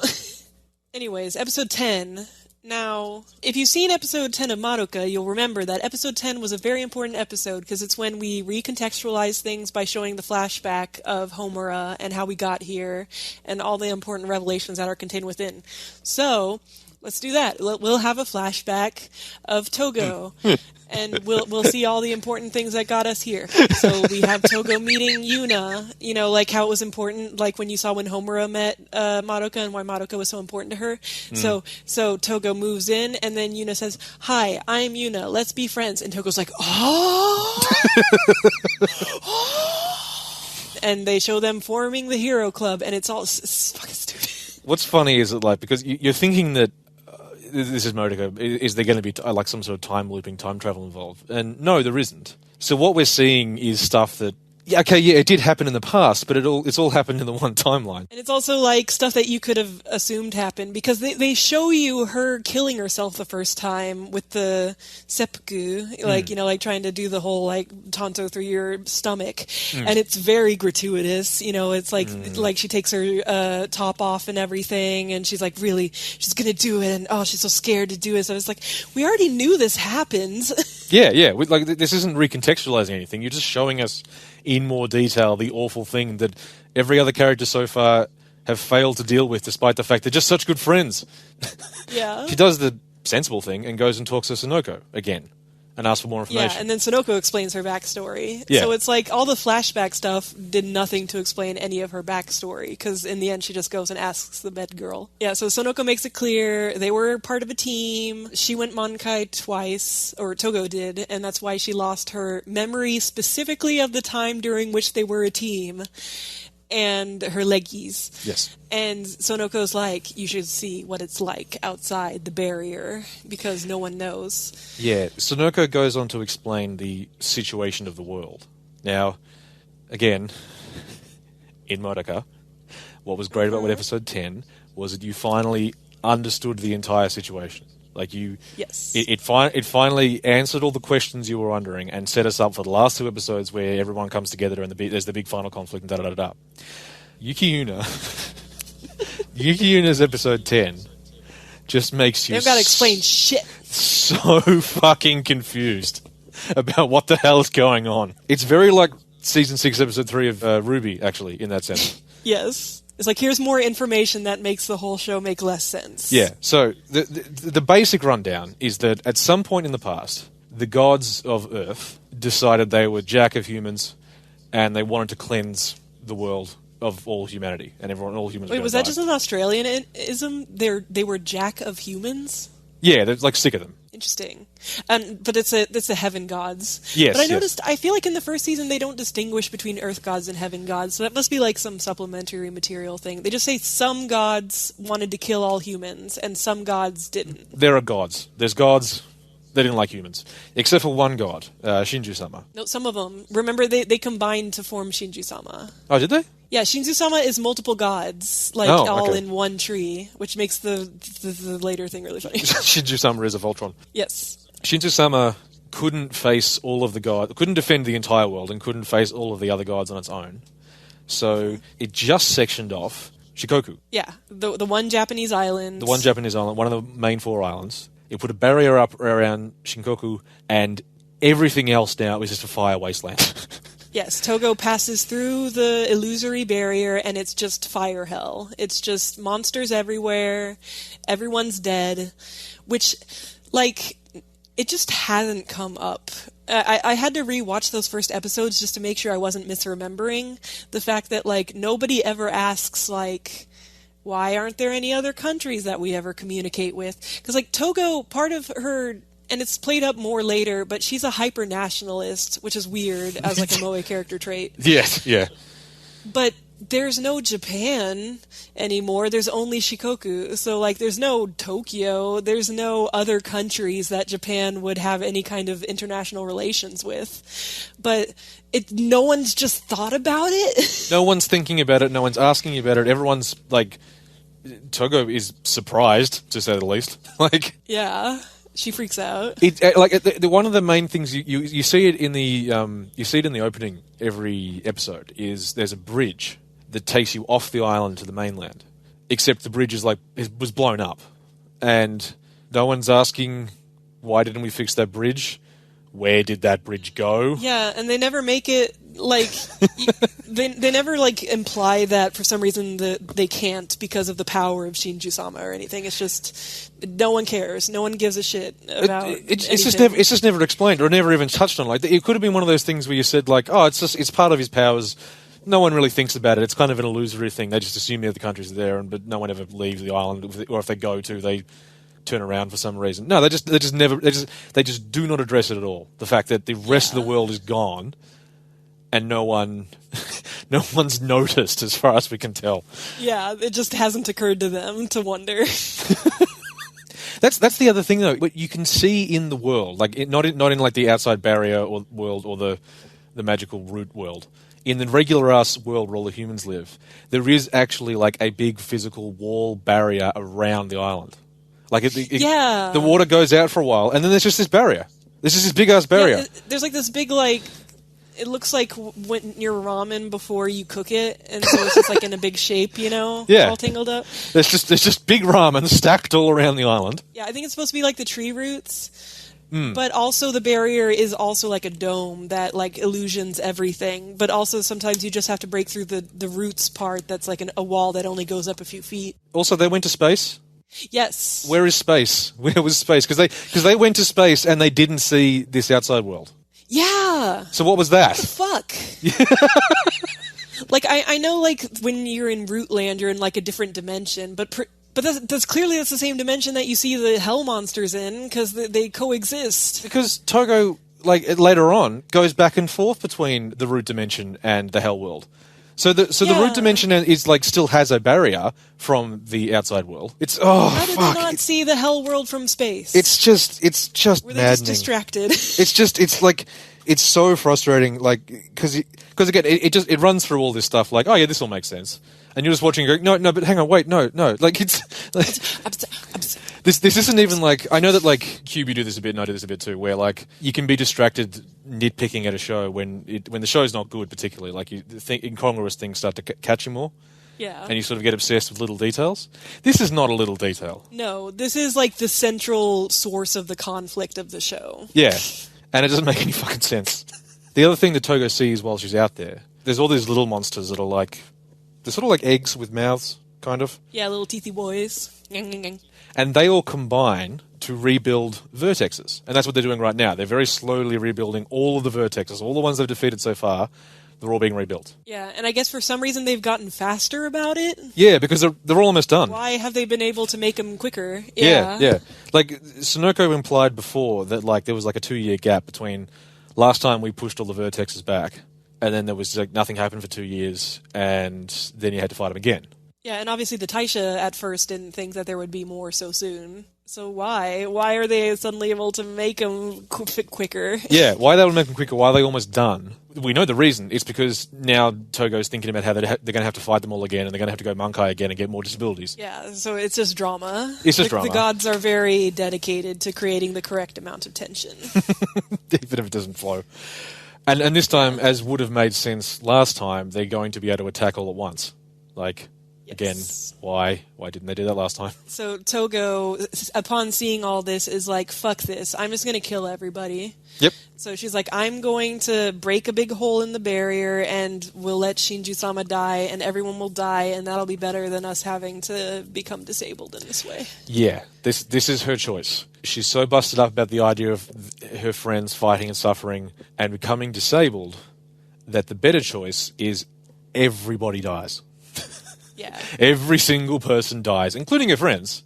Yeah. Again, the deaths of them and everyone else, all surviving humans, is a better fate than being disabled. Yes. Bad rep. Of course. Yeah. It's like, and I can understand, you know, like, obviously this is the wrong choice for her to have made. She shouldn't, hey... themes of the show, it's bad to want to kill everyone. That's not the correct answer. That's an important thing that we've decided to tell you. Yeah, killing everyone is bad. It's not very hero-y. But it's fucking, like, it actually is, like, an understandable, like, response to what she's being presented with, I guess, in a way. Yeah, it's basically just a tantrum. Yeah, in terms of the way the show has set up this information, that it's like, yeah, well, fucking of course he'd be pissed. Of course he'd want to put an end to this nonsense. But yeah, I feel like it would be a little more sympathetic if, like, maybe she just wasn't thinking about the fact that everyone wouldn't be able to survive anymore if she killed Shinju-sama. Like, if she was just so focused on, we have to destroy Shinju-sama. Yeah, if she was just trying to find a way for her friends to not suffer. Yeah, and this tree is what did it, goddammit. Yeah, and their thing was, we're okay with the suffering because we're heroes and da-da-da-da. That would have been okay. But she's very consciously making the choice to end all life. So they don't have to suffer. But anyway. So she blasts a big hole in the barrier. And yes. And it's like, meow, meow. Now, again, this has happened because on the day where she tried to kill herself multiple times, none of her friends have even wondered where she is. When this happens, when they all discover, like, when they all get an alert saying the barrier's been broken, there's monsters coming in, they're like, "What the fuck? How did this happen?" And they look over and there's Togo. It's like, oh, yeah. Yeah. Oh, we were so worried about the idol thing. Ah, fuck. Oh, yeah, she tried to kill herself a lot, didn't she? Fuck. Yeah, like a super large amount of times. Like, so many times. More times than the average person who tries to kill themselves. It's quite an achievement, really. No, yeah, it's like, she obviously knew by that point. You'd think by, like, the third time she'd get the idea, but she kept on going. Yeah, she really, really wanted to end her life. Yeah, so they're like, oops. So all the girls show up and they're like, what are you doing? It's bad. And she's like, look outside. And they're like, whoa, shit sure sucks out here. But hey, you can't kill everybody. And she's like, nah, I'm going to kill everybody. So they got to fight. They got to fight. So now we got to fight. Fight your friends. This is like the next two episodes are just this fight. Surprisingly, not like a lot of twists and turns to it. I didn't think. Like, it's just sort of... There's a lot of, like, stuff moving around in ways that, again, the way that action works in this show is very strange, and the stakes of what's happening are hard to understand. Because especially the girls, we know, cannot be injured or die. So the only risk from them being attacked is that apparently them being attacked makes them go Monkai faster. Yeah. Now Monkai is definitely a thing that just happens when you get attacked. Yeah, you don't have a choice to go Monkai. But again, like, there's this thing of, like, in terms of the battle, the first thing that happens is a whole bunch of the little teethy boys flood in. Yes. But they go back and forth between, sometimes they're attacking the girls, and sometimes they're ignoring the girls, and sometimes they're rebuilding the vertexes. They're just sort of... Yeah, it's like not clear like what kind of active threat the teethy boys pose exactly, and sometimes Togo is shooting at them, which I don't know why she would. Yeah, like, well, she will later when she turns back to being a good guy. But I could have sworn she was before. Yeah, I think you're probably right. Who knows? It doesn't matter. Yeah, but anyway, so Yuna's. Sorry, Uni. I always call her Uni.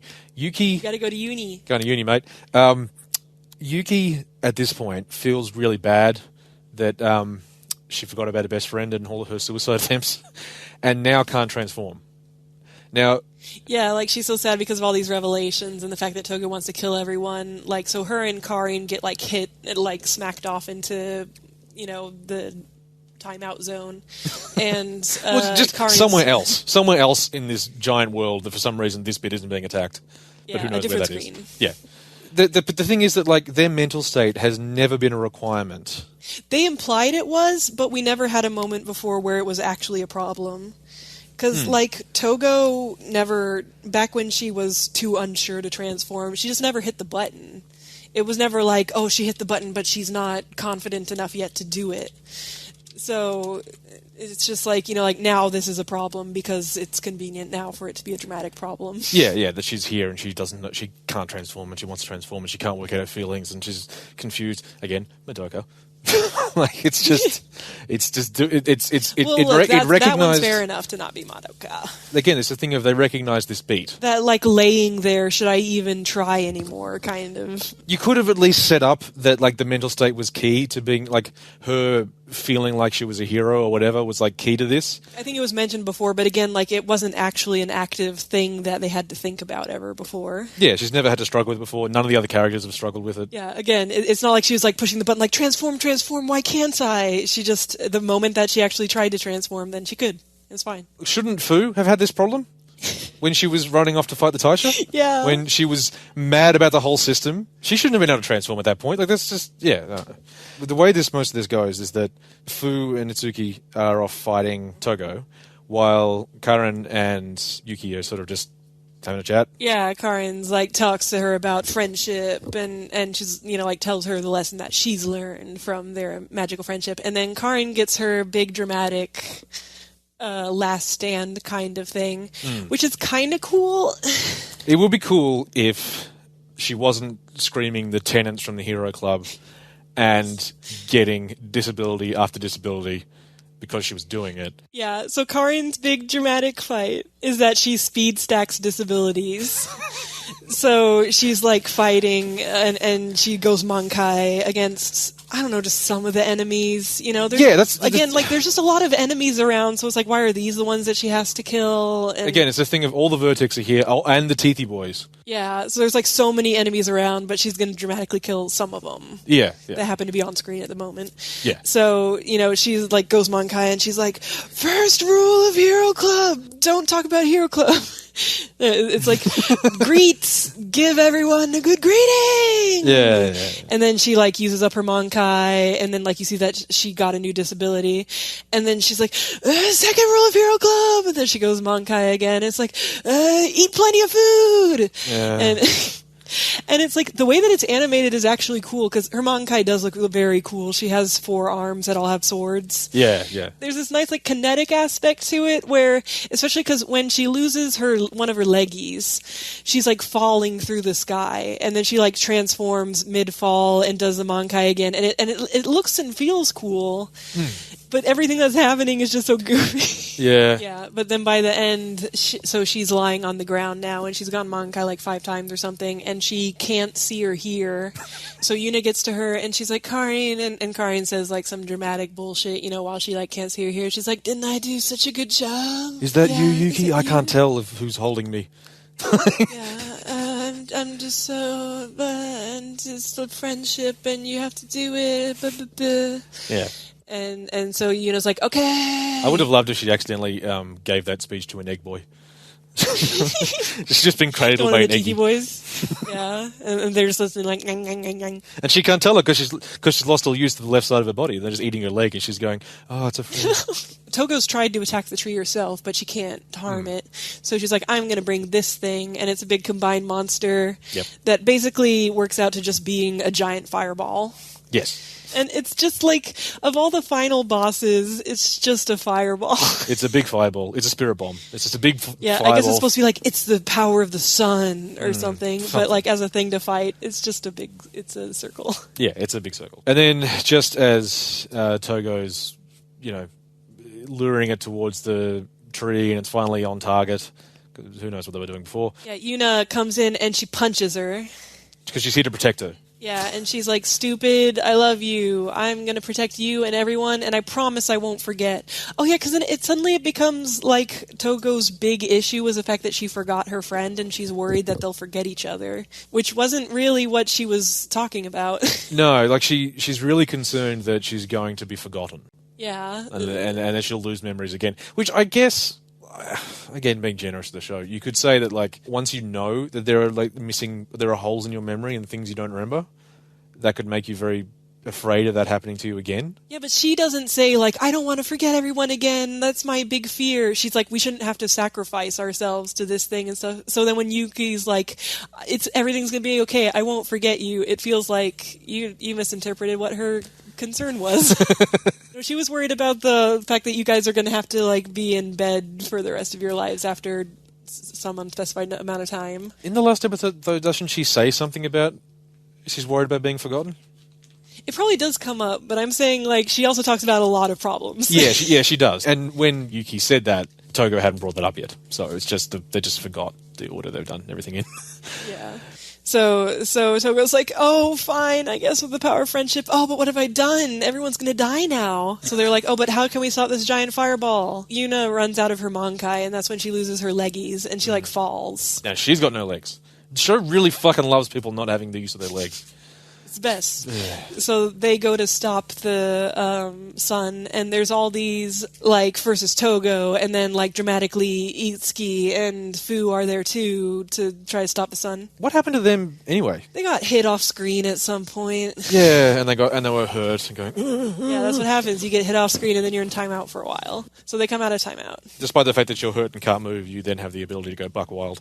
Yeah. And then somehow Karin shows up, too. I guess she can just kind of sense where she has to go. The thing with the Monkai forms, and even the Magical Girl forms, is that they get around your disabilities. Sometimes. I mean, some of them. I suppose in Yuki's case, she doesn't need her sense of taste to fight. They don't imply that Karin can see when she's transformed. No, just that she is somehow able to sense where things are, because she's still able to punch stuff and do things. Only at the end there, because losing her sight was the last thing she lost during the speed stack. Yeah.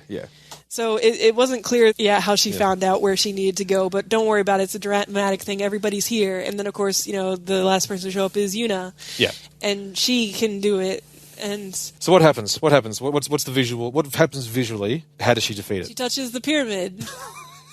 She touches the pyramid soul, and they win. Yeah, it's the most undramatic thing where they're all yelling about being heroes and pushing further and further into the fireball, and then completely untransformed Yuki just slowly gets to this gigantic ass pyramid. It's not as big as the other one, though. Let's be clear. No, it's not as big as the space. World-sized one. Again, that was one of the vertex they rebuilt. Where the fuck was that vertex? I mean, that one, its soul was bigger than the vertex itself, so who knows how that all works. Yeah, Yuki touches the pyramid. Ting. It goes white.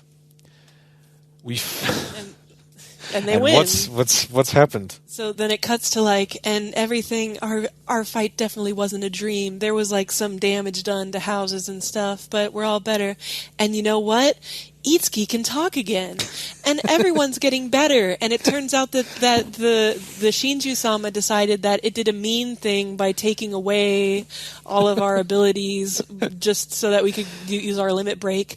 And so it decided, you know what? Takesies backsies. I'm going to take all of your disabilities back. Sorry about that. My bad. And so they don't have to be disabled anymore. The Shinju-sama, they explicitly said, in order to give you this power, you have to give something up. Mm-hmm. But this just says, no, it was just a choice that the god was making. I just want to take your leggies. The god's just a fucking prick. The god is a prick who is into disabled moe girls. Give me you leggies. Yeah. So it turns out he could just give them the power the whole time without requiring anything on his own. They don't really establish why he gives it back. The idea is Yuna showed herself to be such a cool hero that, the god was swayed.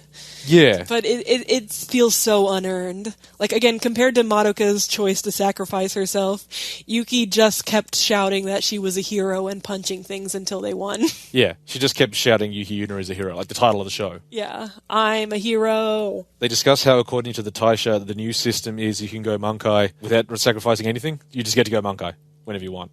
Yeah, and it's real good to know that the central point of dramatic tension was completely arbitrary and didn't need to be there, and that someone just decided to undo it. Yeah, that's the resolution. We all get happy ending. Don't worry, it's cool. Wait, except Yuna. Oh yeah. So Yuna, unlike everyone else is getting better, but for some reason Yuna, she's in a wheelchair and she's completely comatose. She can't see or hear. Yeah, she's comatose, and it's oh no, but why? And there's all this needless amount of dramatic around will she wake up? Oh, I'll have to tend to her every need in the meantime. It's treated a little bit like, again, Madoka. It's treated a little bit like, oh, okay, well this was her sacrifice. She sacrificed basically her life, because she's completely comatose and not really alive anymore, because she was such a hero and she saved everyone by doing this. Yeah. But this was the price she paid. And Togo's reading a story to her that then just turns into a narrative about how guilty she feels because she caused the problem, which she did.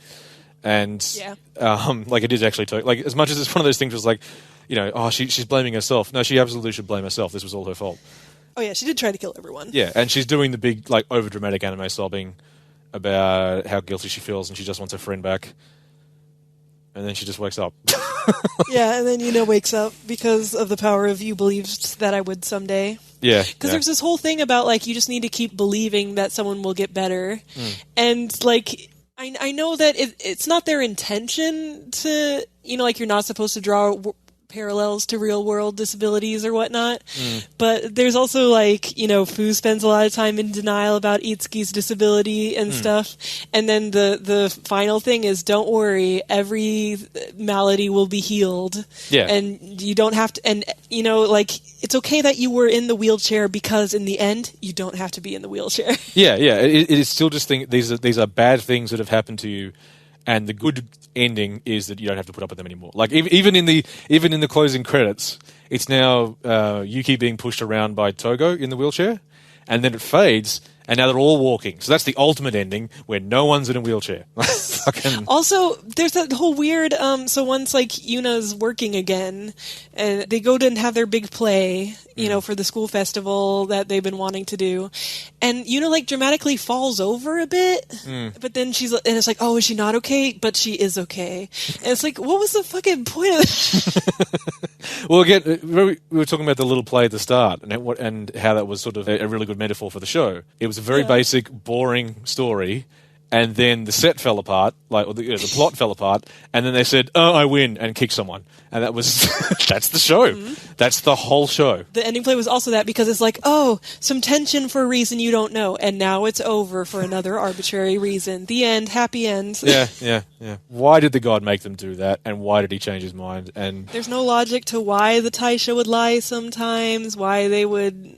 It's just all for the sake of suffering. It's implied that Taisha genuinely didn't know some of this stuff. Yeah, some of it they don't. So it's clear that, like, okay, sometimes the Taisha does know things, and then the Taisha goes, "Oh no, that was definitely it for you guys. The Mankai thing isn't doing that anymore.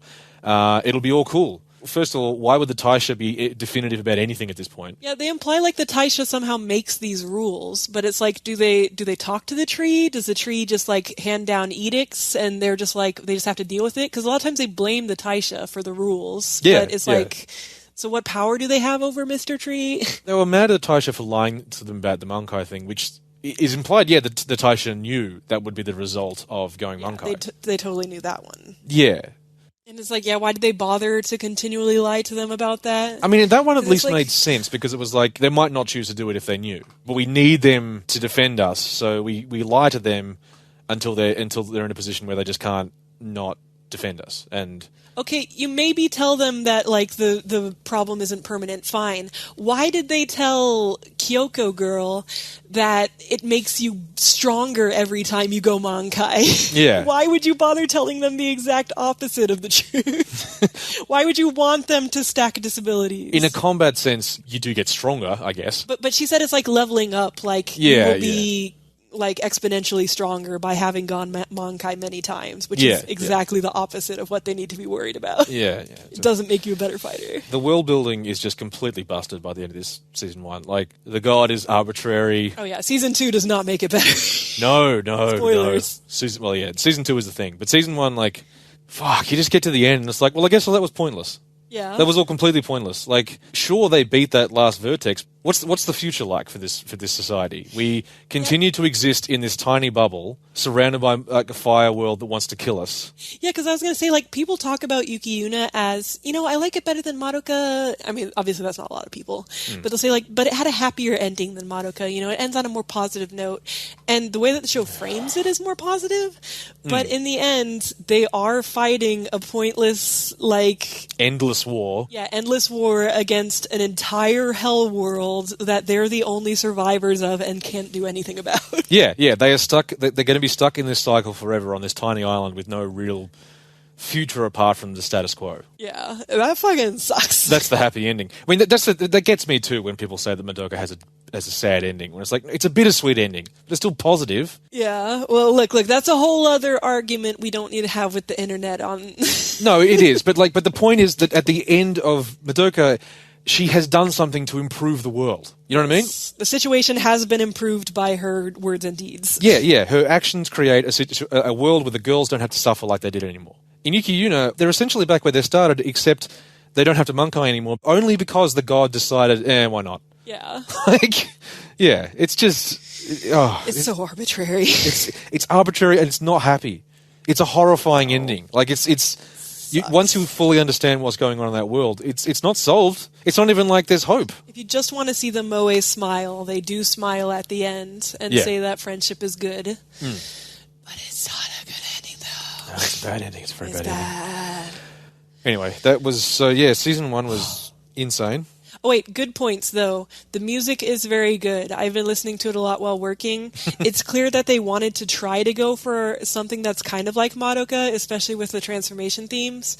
But the people who did the music also did Nier Automata, which I hear also has an amazing soundtrack, and they did a good job, and I do like listening to the music. It had a touch of Akira to me as well. Yeah, because it has that like kind of like chanting Shinto vibe under some parts of it. Yeah. In a similar way that Evangelion Italian just sort of used Christian symbology and shit for sort of flavor, Yuki uses Shinto stuff. Yeah, which is nice. It is nice to see that because that's, different than a lot of magical girl stuff, which does tend to be a bit more Western themed. Yeah. It was actually, it was quite cool. Again, I've seen people saying that, it's really well integrated into the show. It's like, it's not. It's just flavor.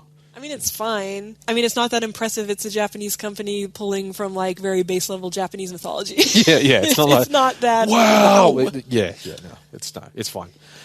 Now, I can't remember, when we finished Season 1, did we know about Season 2 at that point? I knew that there had been a Season 2. I didn't know a whole lot about it. I knew some of it was a prequel story, and I hadn't heard anything about it, which it turns out is because literally nobody has watched it. Yeah, as far as we can tell, even the people who kind of liked Yuki Yuna that we've spoken to have been like, yeah, I haven't watched Season 2. Or, there's a Season 2. Yeah, or they watched Season 2 and they're like, yeah, that didn't make a lot of sense to me either. Well, they didn't get through it, which I could also understand. There's a particular episode in Season 2 that's a real roadblock. So Season 2... How much later was Season 2? I think it was 2017. So Season 1 was 2014. Yeah, Season 1 was 2014, wrapped up in 2014. And Season 2 started in October in 2017.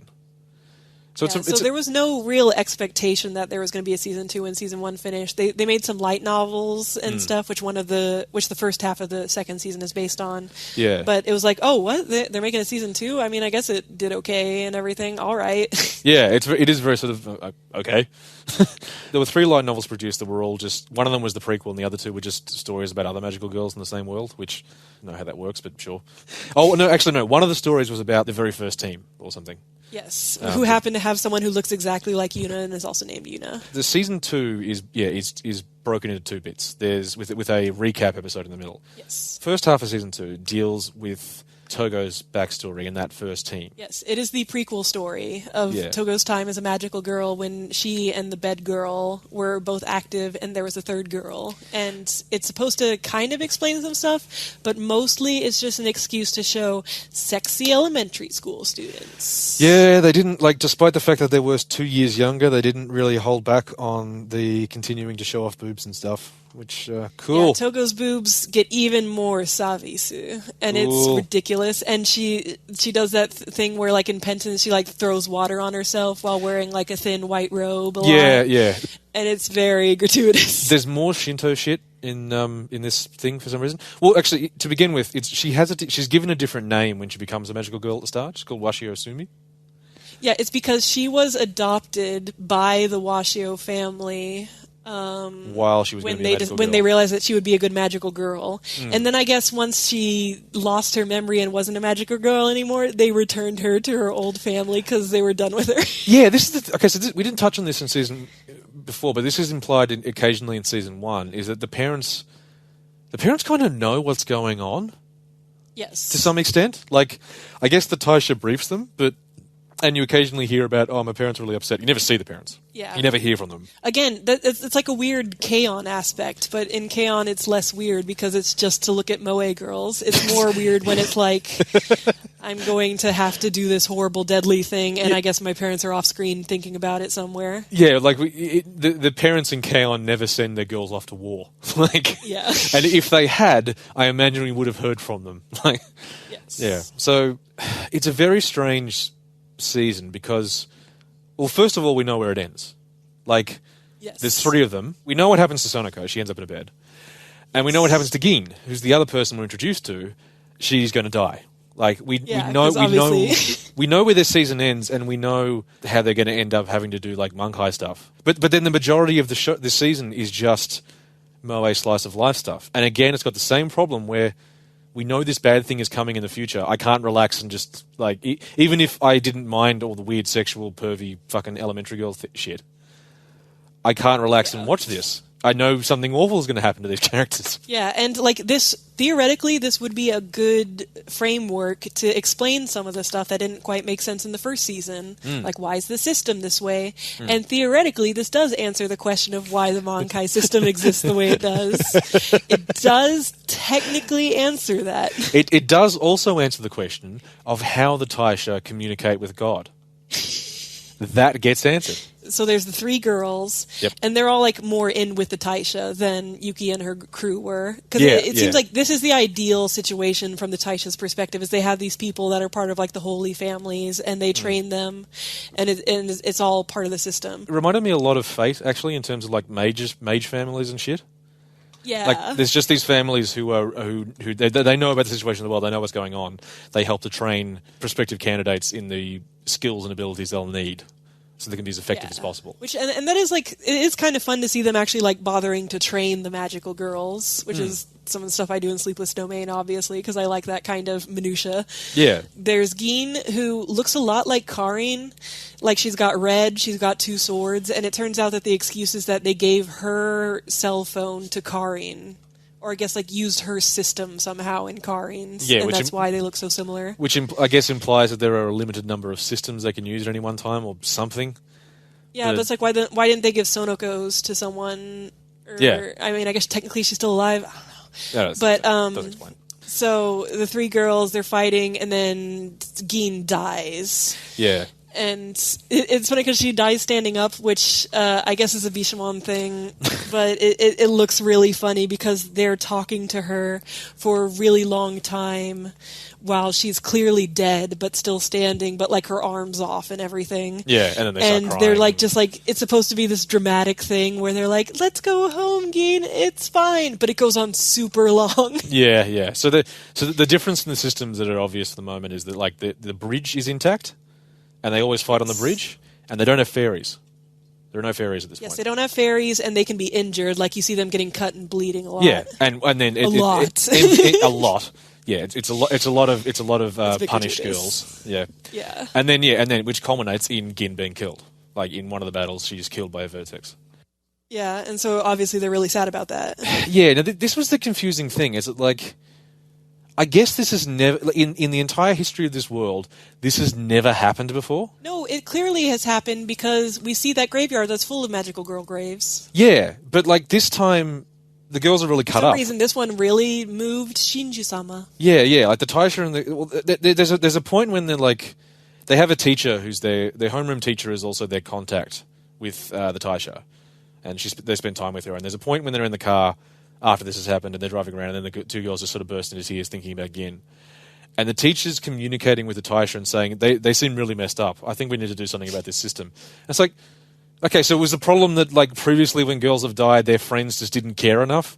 I know, it's like, why was this never a problem before? Yeah, there's nothing to justify why we needed a dramatic overhaul of the system. Yeah. But anyway, she communicates that with the Taisha. And no, she communicates that with the Taisha. They speak to Shinju-sama somehow, and Shinju-sama responds. How does Shinju-sama respond, Cube? Okay, I guess it's technically possible that the Taisha typed it up or whatever, but the framing, I swear, is that Shinju-sama sent them a Word doc with all the new rules for how girls now can't die, but then they have to get the disabilities and the blah blah. Because you just see her, like, we've heard about the new rules for Shinju-sama, and she's just looking at her fucking computer at like a big PDF explains. You see, she gets a PDF. And she's like, what? Yeah, and she's like, this new system, it's too cruel. How can it be? And Taisha's like, we can't do anything about it. It's fucking Shinji-sama. I don't know. And it's just like, this was the idea. Yeah, it's the magical PDF that told them that the girls have to get disabilities now. And as we know from the second half, this is totally because Shinji-sama is a fucking pedophile. Yeah. And he's just into that. That's the worst part. That, like, of all this whole thing with doing this prequel series is meant to explain things. It doesn't really explain anything. It's very confusing. Yeah, it just really, like, underlines how nonsensical it is. Yeah. Like, this is somehow supposed to have been the system to solve the problem of it's too sad when girls die. Yeah, that was the solution. So instead we're going to make them disabled and live forever. Because they won't be upset about that. Shinju-sama can take away their memories. Yeah. So, like, why couldn't... the problem is them being sad, just make them forget Gin. Yeah, that was a solution that was right there on the table. But again, like, that's not addressed. It's just... And again, because we know he takes the things away at the end, this series is so pointless. This first half of this season is so fucking pointless. Yeah. It was such a frustrating watch because, like, aside from we know what's going to happen and we know it doesn't matter. So, yeah. Ugh. And, like, you might have guessed that Sonoko, like, lost all of her abilities over time or something, but it turns out that no, she just went Mankai 20 times or whatever in one fight real quick at the end. So it's like, now that we have the new system, okay, oh no, all the bad guys are coming or whatever, they decided to. Yeah. So Washio goes Mankai twice, and she goes Mankai a bajillion times. And it's funny because, like, of course they have that moment where, like, Togo goes Mankai once, and it's like, oh, I can't use my leggy. But why? I don't understand. Because, of course, they didn't explain the system to them for drama. And then she does it again, and then Sonoko's like, are you okay? And she's like, who are you? What's going on? Where's Gin? So she remembers Gin during that, but she definitely doesn't remember Gin later. Yeah, so she remembers... If she doesn't know where she is, why would she think Gin was there? It's just a dramatic thing to say. Yeah, exactly. Like, it's just, they don't think. They haven't fucking thought about any of this. And the worst thing is, this was the one adapted from the light novel, so there was time to, like, adapt it and fix things, and they didn't. Yeah, like, and it must have meant that they thought that it was cohesive enough to adapt in that way. Yeah, but or they just didn't give a shit, which is also, like, from having watched also it, is very possible. Entirely possible that this was just like, look, people will watch it, it'll like make money. OVA. It feels like a little gratuitous OVA. Yeah. To get a bit more money off of the people that are super fans. It's 6 episodes. It has less plot than an OVA. Like, yeah. Okay, so that happens. She goes Mankai, and we're all caught up. And one of the things that is taken away that you realize during it is Sonoko's heart stops beating. But clearly she's still alive, so I don't know how all that works, because it's like, so Shinju-sama can make up for the heart not working, but he doesn't feel like making up for the leggies not working or whatnot, because he obviously could if he wanted to. Yeah, we know he can, but like, why even bother making the heart stop? Yeah. Like, what does that achieve? Yeah, what kind of sacrifice is that? Because it doesn't kill you. Like, with all of the things done to limbs and senses, you've lost something that you used to be able to do. If your heart stops but you're still living, there is no change. Like, yeah, if the idea is that it's supposed to be a sacrifice, oh, I can't feel my heartbeat anymore, a lot of songs will be weirdly sad to me now, I guess. It's so luck-based, like, so you can lose your heart, and that one's basically a freebie. Yeah. Or you can lose both your leggies at once, which is like, I guess, getting like a really unlucky roll. Yeah. That's S rank. Before we move on from this season, like I said, there's fuck all plot in it, because most of it is just moe nonsense, including episode 3. Now, episode 3 is titled... I don't remember most of episode 3. Like, literally, I cannot remember most of it. I, like Shinju-sama, taking away my memory because it was too painful. You were so mad. You were so angry. Episode 3 is called Nichijo. Yeah, it's called Everyday Life. Yeah. Yeah, but it's trying to be like the show Nichijo, in that it's just a series of largely unrelated skits about the girls having wacky everyday adventures at school, but everything going on is so fucking buck wild. Yeah, the tone of the show changes completely. Even the animation style to a certain extent. They start doing sillier faces. There's a lot of weird fast motion stuff. There are 3 dream sequences. I don't even remember it. I can't remember. Ostensibly, it introduces one character thing, is in that Jin... It makes a point of, you see Jin helping a lot of people, like do little things like cross the road and stuff, and it's like, oh, Jin's nice, hope nothing happens to her. Her name's Gin. Don't call her with the name of the evil Ruby Boob lady. Sorry. Gin. Her name's Gin. Gin's nice, hope nothing happens to her. Anyway, another character aspect it introduces that I don't think was as intentional was it introduces a character called National Defense Mask. Oh. Now, so this is something else about this prequel series. Because, Togo loses her memories, the version of Togo we're watching is essentially not a character we're familiar with, and a character who will cease to exist. Yeah, she has a totally different personality. Like, there's aspects, but it's so flanderized that it's like, this isn't... I don't know this person. We're not actually watching the same character, really. This is essentially a different person. And one of the things in the first 2 episodes you notice is that Togo just seems to be into, naval ships from the Second World War. As a thing on its own, it's like, oh, okay, she thinks ships are cool. That's cool. Yeah, Kantai Collection is very hot right now. Yeah, that's fine. In episode 3, we are introduced to National Defense Mask, which is Togo putting on a costume, that looks a lot like specific era of Japan's police force, I think. Yeah, like kind of like a Meiji police kind of thing. Yeah, a lot like Nobu in Fake Go.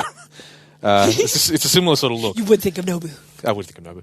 She goes around ostensibly to do good deeds, but they put on a play for the students where...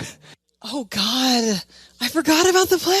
This play for the students is not so much about doing good deeds as it is inspiring ultranationalism and a belief in Japan, and you should join the army and defend the country. And they end up getting in trouble for this because they've incited too much nationalism. Yeah, it's funny because like in the first season, there are like shades of this that she has. She has like this nationalist bent, but they like really crank it up to 11, and it's really funny because again we know there is no Japan. Yeah, there's only one island. There is no other nations. No. There's no ocean anymore. Like, there's nowhere for the ships to go. But she's out there talking about you should be willing to die for your country, and it's just, she's like a Japanese alt-writer now. This episode is fucking Nichijou, except Nano is a fucking ultranationalist. And she maintains that aspect. Yeah. So the second half of the second season is in the future, after the events of the first season, and she retains this level of ultranationalism. Like, there's a Christmas episode, and she's like, oh, isn't it so generous of our great nation to accept the practices of other cultures into our own? Yeah. Like, you know there's no other cultures, you know there's no nation. You know that the world's been destroyed. And she dresses up as National Defense Mask again. Yes. So and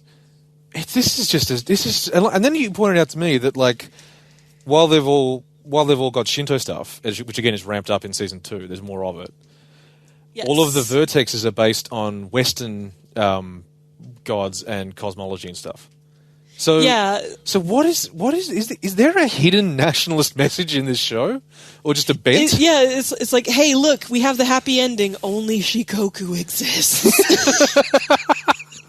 Finally, we have destroyed the rest of the heathens with their Virgos and their Leos. I mean, like to a certain extent, the National Defense Mask thing is played for a joke, and she is told off and told that's a bad thing you did. But man, I don't know. It's a cute moe trait aspect, though. Yeah, but is it? Is that a cute moe thing to be an ultranationalist? Because if it's not, then like fuck, they're really it's again ambitious. Like yeah, it's a lot. This episode is so scattered, and it's very confusing coming because even the other 2 episodes, while nothing else was going on, it followed the same pattern of the rest of Yuki Yuna, where like there's a fight, maybe, and they do school shit, and this one is just batshit. Like it's quick. I was and it's honestly losing my mind. Yeah. I was blacking out. I could not believe this was happening to me. We were watching chunks of it together, and that episode finished, and Cube was like, "I'm going to bed." I was like, "Okay." Yeah, I was like, I can't anymore. This show. It's but little fucked. did I know what the second half of season 2 would be like. Yeah. Okay, so now second half of season 2. So I feel like we should try to tear through the plot of it a bit. well, there's no other way to do it. Like, yeah. What's crazy about it is that at least the first half of season 2 it was based on a light novel, right? So there's a reason that it is the way it is. Like, there's a reason. It's the light novel's like shortness is probably why it's a little bit thin. Right, like, okay, so they had a light novel that had like 2 episodes worth of material maybe, and they had to like pad it out or something. Yeah, but the point was they were still choosing to make a 12-episode season. They had what they had from the light novel, and they had everything else they wanted to do, and they still decided to make it half and half because there is so much fucking story in the second half that is just bolted through. Okay, so I'm going to try to do my best to just explain what happens in the second half, and then we can really talk about it. Okay, go. But I feel like it needs to be laid out. Yes, no, do it. Okay, so they're all having good, happy times because they beat the vertexes and they don't have to be magical girls anymore. But then suddenly Togo, you realize that where's Togo? Togo's not there. She's been unexistent. She's been Madoka'd, but why? And so the girls suddenly remember her and they realize that something's wrong. Where's Togo? And they find out that she was sacrificed to the outside gods. Wait, why was she sacrificed again? Oh, like in exchange for them agreeing not to attack for a while. The fact that they have negotiations between the Hell World gods and Keep going. Go. Okay. So Togo, as part of the deal, she decided to go live in a black hole outside in the hell dimension outside of Shinju-sama. So they're like, what? Togo's being sacrificed. We need to go save her. So they go and they see the black hole and it's running away from them and they're like, oh, we gotta get in there. We gotta save her. And Yuki gets in there and she goes into this like soul dimension where she's pink and Togo's in like a big metal mirror and she pulls Togo out of it and Togo's like, no, I have to do this to make up for what I did. And Yuki's like, no consequences. And so she pulls Togo out and they bring Togo home and it's fine. And they said that they needed her whole life force to make up for what was done, but they were like, they got most of her life force and I guess they're happy with that, so whatever. So I guess it's cool. But then wait, Yuki has a curse mark on her. I guess she's the curse now. But why? We don't know. So Yuki, everyone is having good times now and everyone's happy except Yuki is in pain or something, and she tries to talk to Sonoko about it because Sonoko's good now. She's healthy and everything. She doesn't have to be in the bed and she's joined them, and her character trait is that she's really stupid. And so she tries to talk to Sonoko about it, but then Sonoko shows up and she has hand injuries and you're supposed to assume that's related.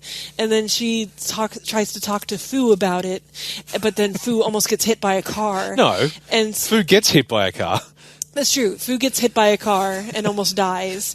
And so Yuki realizes that anytime she tries to talk to anyone about her curse, they get bad luck cursed and presumably will die next time if she tries to tell them about it. So she can't talk to anyone about whatever her curse is. And then at one point there's a great shot where she just falls over in the snow and she's just crying and we're like, why? We don't understand what's happening. What is your curse? And she's just like, oh, I'm so sad, girl in snow. And that going on, and so the girls realize that she's acting suspiciously, and they're like, we need to find out why. So they try talking to the Taisha, good luck with that.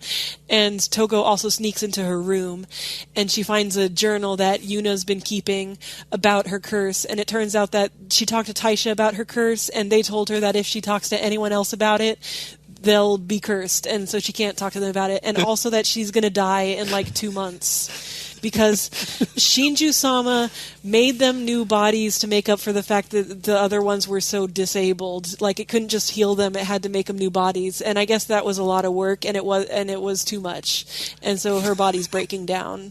So she's going to live for only 2 more months, and she can't talk to anybody about it, but it's okay if they find out about it through secondhand information, so now they all know about it. But Yuna still can't talk to them about it, because she tries to, and the curse mark still shows up and it's still like whom. So she literally can't talk to them about it, but they all know about it now. And so what Yuna decides to do is to marry a tree, because it turns out that Shinju-sama is dying, and the only way to deal with the fact that Shinju-sama is dying now is he wants to marry a little girl.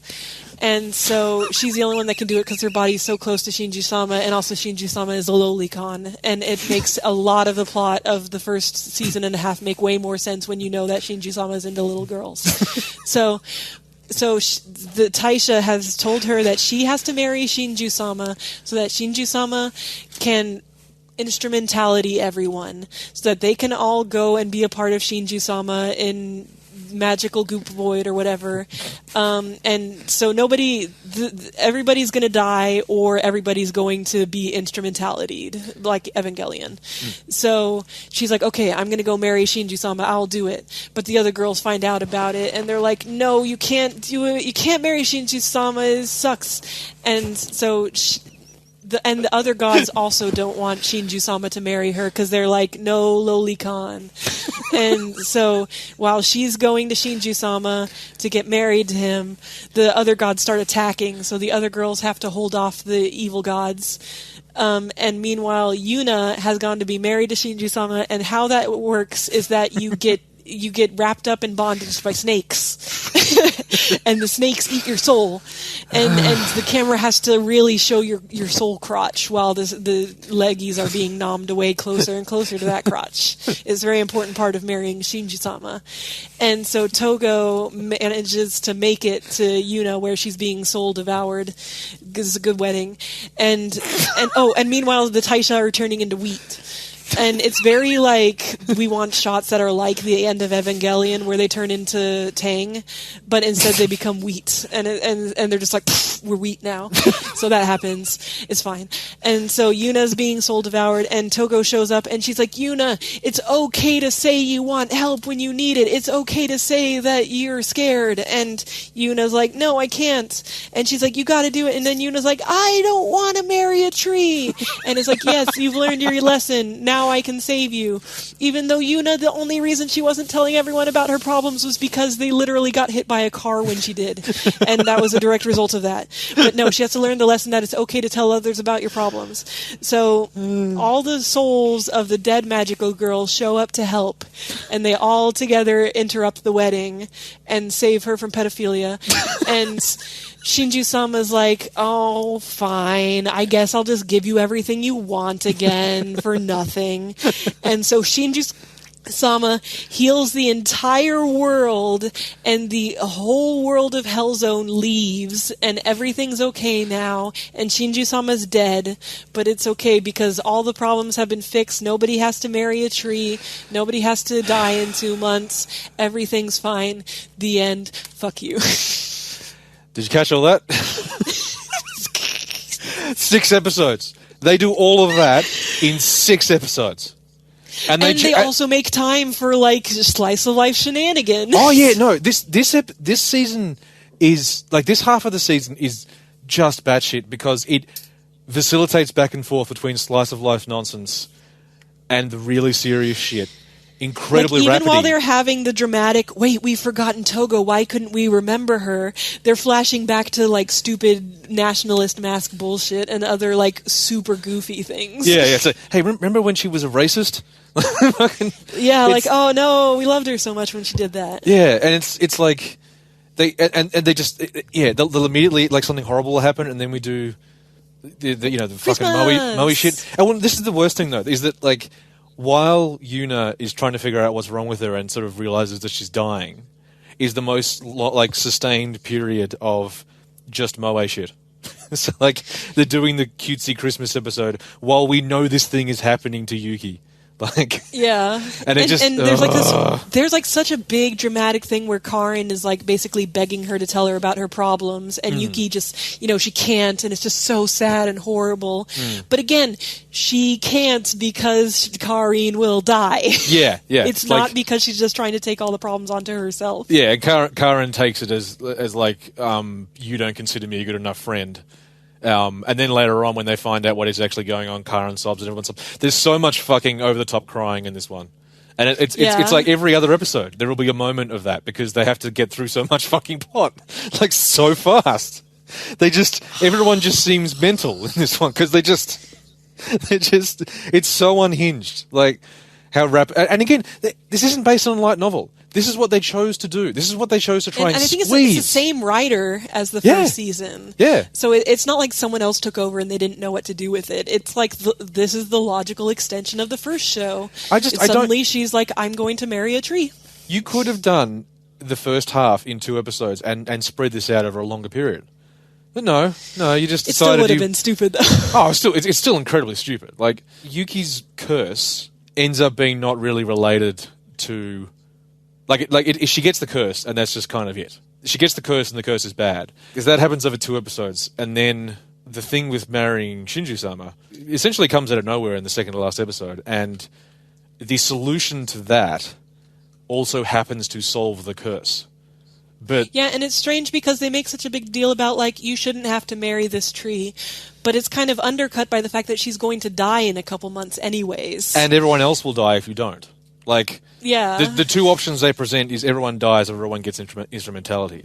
It's the same thing as like what happened with Togo in the last season, where this isn't really as much of a choice as you're making it out to be because like, she has a good reason for doing this. She like two good reasons. One, everyone else will die otherwise, and two, she's going to die anyway. You set that up with the curse. So why? Yeah. But no, you can't die. We've got to all stay together and be friends, even though if it means we will just cease to exist anyway. Because they do actually have a moment of that where, like, Yuki says, you know, I don't want to do this. I don't want to sacrifice myself and marry a tree. And she gets pulled out of it. Then she's like, oh, but fuck, now what? Yeah. Yeah. And so it's like, well, yeah, that's a really good question. You probably should have considered And then that. she like takes on the power of all the magical girls ever and goes like Super Monkai and like punches out God, one of them. It's so patronizing at the end. Like because you feel like the show just thinks you're a dead shit. Because the solution again is just, oh, I'm going to absorb all this power that came out of nowhere and punch a thing, and everything's fine. Like, this show thinks so little of its audience. It's just, it's pathetic. Like, Look, we know what you're here for. You want to see him do the cute shit. You want to see him cry. We got both for you. yeah, we'll even chuck in a big punch. Like, fucking, yeah, it's just pathetic. Like, it's really pathetic. As well as the other thing as well is like in terms of theme, the very last thing Yuki does is says, "No, I don't want to be a hero. No, I don't want to sacrifice myself." And while maybe that makes sense as a character moment, you just undercut the rest of the show and all the insisting you did about being a hero and shit. Like, Yeah, and again, I think it's supposed to be like it's okay to ask for help when it's too much, but it's so. But that's what she tried to do. Yeah. She couldn't. like it's okay to ask for help when you need help. Could have been, help me get through this decision I've made, not I don't want to be a hero. I don't want to do the thing. Yeah. Like, wait, I actually want everyone to die. Good, you learned your lesson. Now you understand what I understood in the first season. Everyone has to die right away. We finally agree. I did. You know what was funny though was when, because the first episode, the Togo not being there thing is only really crops up right at the end, and they just quickly talk about where she is. And I kind of like how you were watching it, and I was waiting for you to notice, and I didn't. You never did. Because by that point you've got like 6 people. Yeah. And I was just like, oh yeah, where's Togo? Yeah, she's just not there. Just not. Yeah. Yeah. Yeah. Yeah. We haven't really talked about it, but now that we actually get to know Sonoko through like the first half of this season and this half, Yeah. her character is like, who's the stupid one in Kaon? Yeah, she's supposed to be like Yui. Yeah, it's a very except popular archetype now. You know, it's just like she's an airhead. She's sleepy. She's stupid. Her thing is she's stupid. but they kind of ramped it up a bit too much to the point. No, yeah, where, I've noticed a lot of post-Kaon things do that, where like, oh, you thought Yui being stupid was cute? This character's really, really stupid. Yeah, to the point where it's like, I'm not sure you can actually function on your own. Like, Yeah. Yeah, you just It's like, seem. oh, that's right. You were in a bed for a long time. Are you okay? Yeah. Hey, are you okay? She has a stuffed toy she takes with her everywhere that she talks through, and like, it's so obviously meant to be cutesy, but it's also like, fuck, this is. Yeah, it's like, oh, you need to maybe see a doctor just in case. Yeah. It just. She yeah. does have a very cute fairy companion, though. Yeah, her fairy's cute. He's my favorite. He's supposed to be like a Karasu Tengu, and she calls him Sebastian, and so he's like a little crow bird with a little kimono on it. He's the cutest. Yeah, he's pretty good. But yeah, like the fairies are there, but they don't do anything this season. Like when Fu gets hit by a car, the fairy jumps out like it's going to protect her, and Yeah, doesn't. what was up with... I guess it can't protect her from the curse or something. Oh, what's interesting is that it does a kind of like backfill element where it tries to answer like, oh, so they can just, you know, like the end of the first season was like, it was entirely arbitrary and there's no stakes and they just got what they wanted and it didn't matter. But it's like, no, see, because it gave them these bodies with no consequence, that's why it's dying now. I thought there was totally a moment where you were in Soul Land and you talked about it, but we just didn't show it. Yeah. So it showed what was annoying in the end of season 1 was that when Yuki touches a pyramid, you're like, okay, but how did that fix that? How did that solve that problem? And and we see what happened. While she was comatose, she got sucked into that soul land she's in, where she finds Togo. But and you're like, okay, the crow was? Is the crow Togo? I don't know. The crow wasn't Togo because you hear Togo talking to her, and then you see this crow fly in and lead her out. I don't think you ever find out what the crow is. Like, Yeah, I was like, maybe maybe that references some kind of supplementary material or something. Yeah, maybe. Hey, leave a comment. Who was the crow? What was up with the crow? Who blew crow? Why blew crow? And you see him again at the end when she decides not to marry the pedophile tree, and the crow turns up and goes away and it's like again. they're with all the dead magical girls. Yeah. So I don't know. That's why I was like, is this some other dead magical girl from like one of the other light novels? It's this chunk of the season. It's called the hero chapter or something, and it's just random bullshit after random bullshit. Like I can't stress enough that the curse is entirely inconsequential because it doesn't get resolved. Yeah. It's just there to make her feel bad and suffer. Like but they implied that it's only because of him having to make her body, because it was like so fucked up and he had to make a new one. So they imply it isn't even related to her going and pulling Togo out of the black hole mirror. Oh no! It happened. It happened because she pulled Togo out of the black hole. The body thing was separate. So okay, so she has three problems going. Yeah. Well, no, because the body thing wasn't a problem, right? The body thing was everyone else could just be healed slowly, but she was so fucked up from mankinding too much and touching the pyramid at the end that she was like completely separated from her body and became a soul. So Shinji-sama makes her a new body, and eventually we find out. Didn't it say that's part of why Shinji-sama was dying? I think it might have been, yeah. Because it was too much. Yeah, it was too much work for him, and that's why he's dying. And that's also why he wants to marry you, is because your body is of him, kind of. Yeah, I guess he wants to, like, vor himself or something. Yeah, the curse... She gets the curse because she drags Togo out. Because, like, when she pulls Togo out of the thing, you see her soul being covered in those burns. Yeah, that's what I thought. Yeah, and so again, this like you were saying during the round, and I stopped you. Why is there negotiation going on between Shinzu-sama and these other gods that have just been trying to kill them? Like, why was a deal struck, and the deal was we get that one girl's life force? Like, why is that the solution? And then when Yuki undoes that, the gods, despite her body now being a body of Shinju-sama, the gods curse her, so she's going to die in a few months. Like, painfully. Yeah, it's like, are they still getting her life force? Do they even care? Does anything matter? Yeah, like, does the fact that the contract was broken... Get married? They tell us after they pull Togo out that the fact that the contract was broken doesn't matter, but they're still... The other gods are still fucking her up. Well, they're not attacking anymore for some reason, but they're still like they're going to fuck with her, and again like it's only there so she can suffer because they make a point of showing how painful it is, and she's getting more and more like she has a chronic illness where she just sort of it's harder for her to walk, she has less energy, she has to sleep more. You see like her like shower scenes, and she's just like progressively more and more covered in these burns, and like at one point when she's offered the thing about like, do you want to marry Shinji-sama? Like, she's deciding whether or not to do it, and the other girls are finding out about it. And as that's happening, you see her ascending this mountain, and it's really difficult and painful for her because she's like, her body's all fucked up and cursed, and she's in pain, and she's sweating, and she's crying, and you're like, okay, but she's okay. I guess she's on her way to the Taisha to marry the tree. She gets to the top of the mountain, looks around at a honestly pretty unimpressive view, and goes, okay, I'll marry the tree, and then goes back down. She's like, it's so beautiful. Like, she just wanted to have one last, like, good look at their beautiful city. But it's like, one of the Taisha couldn't carry her up there. Yeah. Like, they act like they worship them like gods, but at the same time, she had to, like, crawl her way up this mountain herself. Yeah, like the Taisha, when they talk to her, are constantly, like face down in the ground, as like, prone as they can be, because they worship her so much. And we need you, or we're all going to die. But in the meantime, climb that mountain. That's fine. We don't care. Yeah, go flop around some for the camera, please. Yeah. Thank you. Oh, God. And yeah, it's like, and of course her parents can't help her because they can't be on screen. No. That's the other thing. They sort of make it clear the parents are aware of what's going on. But they don't. Yeah, they're like, the parents, the situation was explained to them, but it's your choice. And so they're like, okay, good to know.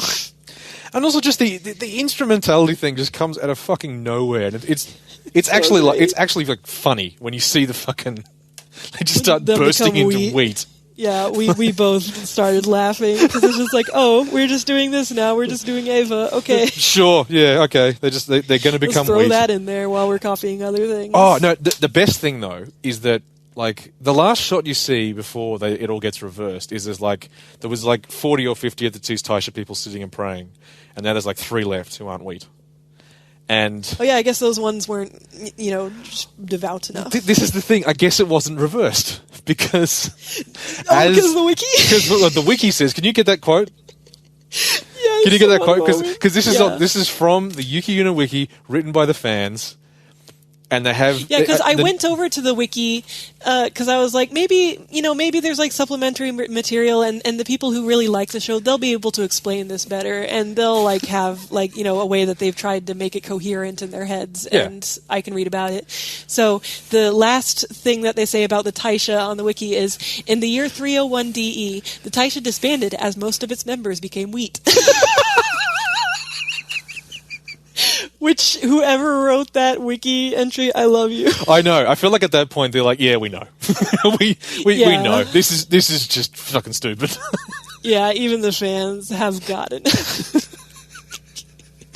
I was like, there must be like, there's so many light novels, and there's like a gacha game. Some of it must explain some more about all this shit, but no. No, I just think it's. I think they actually got to the point where they established so much stuff that you can't make it all work together.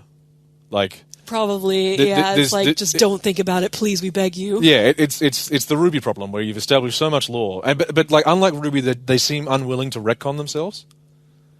Like, it's always just that the Taisha were lying. Like, that's kind of what the Taisha are there in the story, is just to be the person you blame when we need to change what's happened. Like, Taisha is the Ozpin of... It's just like, why did they lie about that? Because that's what they do. Yeah. They lie, Yeah. but not for any reason. No, because they're liars. the Taisha are wheat in your balls. Yeah, and now they're wheat. That's essentially Yuki Yuna.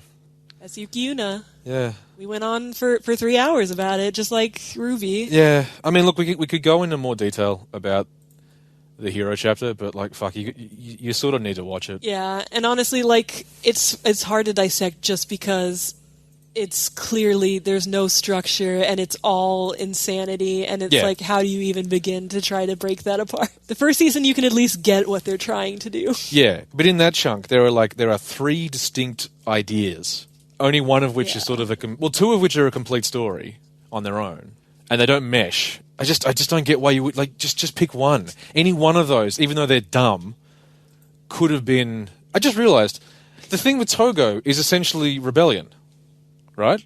Kinda, yeah. Yeah, it's got a rebellion-y thing to it, where Togo was trapped, we go and rescue her. Except it's like, we knew from the start. Oh yeah, just like self-martyring. Yeah, essentially. Yeah. And then the thing with the curse is just, Yuki's going to suffer for a while and be in pain. And then the thing with marrying the tree is like, that's the end. This is kind of the end of the story, even though it's not, because they don't explain what the consequences are of the entire world being back, but they're only humans. Well, I mean, it seems like so now they can. Hey, now they get to be the colonialists. They get to repopulate the entire world that's just waiting for them. With their superior Japanese people. We're just back to the nationalism. We've already got tons of wheat, so. Yeah. Oh, we did it. Yeah, I'm surprised it's wheat and not rice. What is this strange Western grain? Yeah. The last thing it tells you is that, Fu went to high school and we had a party to congratulate her. Oh, yeah. And now Itsuki is the head of the hero club. Yeah. It's like, who cares? What about the fact that the rest of the world is there now and is not a giant hellscape, and presumably, hopefully, people would find out about that finally. Yeah. It's just all such business as usual. Yeah, it's just like that you could go back to a normal life after that. Oh god. Again, I feel like it is this thing of they've just looked at other. Obviously, they looked particularly closely at Madoka, but like I guess the comparison you can sort of draw would be like in like Sailor Moon, right? They are doing these like end of the world type insane things while also having school day stuff. Yeah. But like, the show has a different tone. It's a lot lighter. You can do that when the show is light. There's also like the whole element of like no one else has any idea that anything's going on. Yeah. And so they have like this normal life to return to. But here, there's this other rest of the world, and also the Shinju-sama, which is now dead. Like the god that everyone worships. Yeah. Like this world is not normal, and it shouldn't be, and we never get an explanation for how it functions. So it's just always annoying you in the back of your head as to why. Why? Just why? Why? Yeah, just why everything. Yeah. And the best part is that this is the most solid and cohesive post-Madoka mahou show. This is the best that they have to offer. You told me that, and I don't believe you. Because... Well, okay, I guess it depends on some of your criteria, because Sight is more cohesive. Yeah, like I feel like Sight is bad and awful, but it knows what it wants to do, and it's doing it, I guess. But see, if you assume that what this knows what it wants to do is have the shape of Madoka for the sake of creating moe bait, I guess it did do that, and it did succeed for its target demo. They got a second season and a gacha game. But the story is just batshit. Like, isn't the story in Sight at least like at least makes the stuff sense? that got adapted into the anime, yeah. Yeah. I mean, the manga's still going, and it just gets progressively more purposefully offensive. Yeah. But you can make a cohesive story out of it, at least. Yeah, and I do feel like while you can see the intention behind Yuki Yuna and the choices they were making, I still feel like on a certain level it's not successful because no, it doesn't work. Like it doesn't work as an actual show. Like that part of it is there and you can watch it, but you would really have to work to ignore all the other problems to just enjoy that aspect of it. You would think so. Yeah. I don't know. I feel like we don't understand how other people watch media, I guess. True. I mean, as I said before, there's like entirely sincere fans of Ruby. I don't get that on any level. And same with this. Some people are just wrong, though. I don't know how you could watch. I mean, again, I suppose there's no appeal for us of the moe aspect of it. And I know that there's people who liked it who don't consider themselves lolicons, and I think they just think, hey, it's like Madoka, but it's got an ending that seems happier, and I'm not too worried about the details. I'm on the wiki and looking at all the official images of the girls, and there's one that's just Yuki's swimming butt, like super close to Kara's. I could never fucking enjoy this show without thinking about that part of it. Like, oh, yeah. And I know that this isn't like a representative demographic or whatnot, but I definitely had people when I was considering watching this show who assured me the transformations are a little sexual, but the rest really isn't. And it's a good show, and, you just have to ignore the transformations. And that's wrong and a lie. Yeah, no, the transformations are explicitly sexual, and so is the rest of the show. There's plenty of sexual shit in the show. In Karin's introduction episode, there's that whole swimming pool scene where there's like the butt shinies. Yeah, you know that it's horny when there's the two little shiny highlights on both of the butt cheeks when you're in your swimming outfit, and of course they do that. Yeah. It can't make that excuse. Yeah, and this won't make any sense to Phoenix, but Yuki Yuna is the coward's Vivid Red Operation, in my opinion. I haven't seen it's Vivid Red Operation, but you aren't quite willing to admit what you're into. Oh, I know. It definitely feels like it's hedging, and it's trying to, hide it. Like, it's sort of pretending that it isn't doing what it's doing. It's not 100% just going for it with the asses. No, because it's all. I think it is also trying to be a suspenseful Madoka type show. Like, you look at the music and the fights and stuff, it's still definitely... I mean, I guess that's what I mean by it's not cohesive, in that if it was just trying to do that... The only way I could say it was sort of cohesive if it was like, what if you want moe lolicon Madoka, but you don't want to admit it? So because if you just really wanted more sexuality in that setting, then what you get is Vivid Red Operation, where it's just butts. Yeah, but if clearly they wanted this to be a bit of everything. Yeah, if you know you want that, but you want to be able to tell people, oh no, it's got all this other stuff going on. Well, we've got a show for you. I'm definitely watching it for the story. Look at this dramatic scene where it zooms out from her crotch. Yeah. You can't have watched it closely and not have seen that. It's just it's impossible. I don't think so. Anyway, that's Yuki. That's a show. I feel like we should also call this one with apologies. Probably, yeah. We were going to call it mahou shows, though. Yeah, that mahou show, though. I feel like we could probably talk about other good magical girl shows and do that, maybe? I don't know. Yeah, those wouldn't need to be. Or we watch Sight, and we don't have to apologise to anyone who likes it, because if you really genuinely like Sight, you're probably not a great person. Yeah. Look, okay, so these are the ones that we know of in terms of shitty post-Madoka mahous. You got Sight. You got Asuka. Which we've watched a few episodes of. And yes, we boy, had to stop when it became sexual assault porn. Yeah, sexual torture porn. As yeah, it does. Oof. Yeah. Yeah. There's Magical Girl Raising Project, which I actually haven't watched any of, and I'd be totally down for watching. Mm-hmm. But I already know it has a lot of the same stuff going on with the Lolicon stuff and whatnot. There's Daybreak Illusion, which is a weirder one. This is the thing. I was trying to think, because I was looking through lists, and I was trying to work out, like, apart from, like, say, Precure, have there been any other, like, sort of successful Magical Girl shows? That aren't aimed at men? Either that are, like, the dark ones, but are actually kind of good, or are just a straight up and down Magical Girl show. Like, that is, like, post-Madoka, that has actually been sort of successful or was good. Yeah, I feel like not really. I mean, there was Sailor Moon, Crystal, and Cardcaptor Clear Card, which are obviously, both banking on existing franchises, kind of like Precure. Same with Precure, yeah. So it's the only things that are still continuing are stuff that was already established. Like you could say Symphogear, but obviously that's for guys, technically, too. Yeah, the new stuff for that target demo is idol shows. Yeah, it's all idol shows. Yeah. Someone was saying that there's a new series of It's Magical Girl Tokusatsu, like it's live action, which I'm gonna have to watch that shit. Oh. But apparently it's kind of like Precure or Kamen Rider in that each season is a new thing, and there's like one that's like they're like Phantom Thief Magical Girls now, and I'm like, yeah, I gotta watch that. I was gonna say the only other Magical Girl show that I've watched that isn't any of those things is a comedy, which was Magical Girl Ore, which also really, really bad.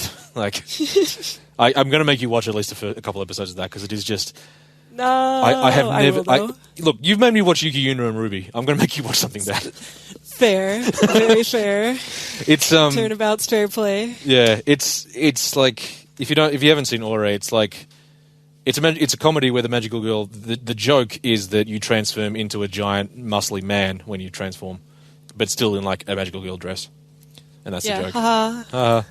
And like the character's best friend is gay for her, and then she becomes a magical boy who's into her, and it's just and then and it's like I've never seen. I mean I haven't watched a lot of anime comedy. I know a lot of it's not great. Yeah. Like, apart from, like, Nichijou and stuff. But it's like, I've never seen something that was just so, like, painfully and constantly fourth wall breaking. It's just... Oh, boy. Oh, God, awful. Anyway. I can't wait. Yeah. But if there's any other Magical Girl shows we should also check out, or if you think we should especially do one of those, leave a comment, like, and subscribe. Yeah, no, please do. As much as I do want to talk about something we liked at some point... Like, I want to talk about Eva. Oh, yeah, we should watch Flip Flappers. Flip Flappers or Eva or something. We are going to talk about Silent Voice at some point, right? So, someday we will destroy Silent Voice, and then everyone will be like, oh, we were mistaken. It was bad, actually. And then we'll get the Nobel Prize for bad anime. Yeah. For services to bad anime. Yes. All right. Cool. All right, good job, team. Yeah. If you really listen to all this, thank you. If you want to find more stuff like this that has me in it, I do a podcast called Failure to Launch. It has a library of about 100 or so eps where it's like analysing failed television pilots. Yes, it's good. Roughly of the same genre. And if you want to see me be like, hey, if you think these Magical Girls stories are so bad, why don't you make one? It's called Sleepless Domain, and it's a webcomic, and I think it's aight.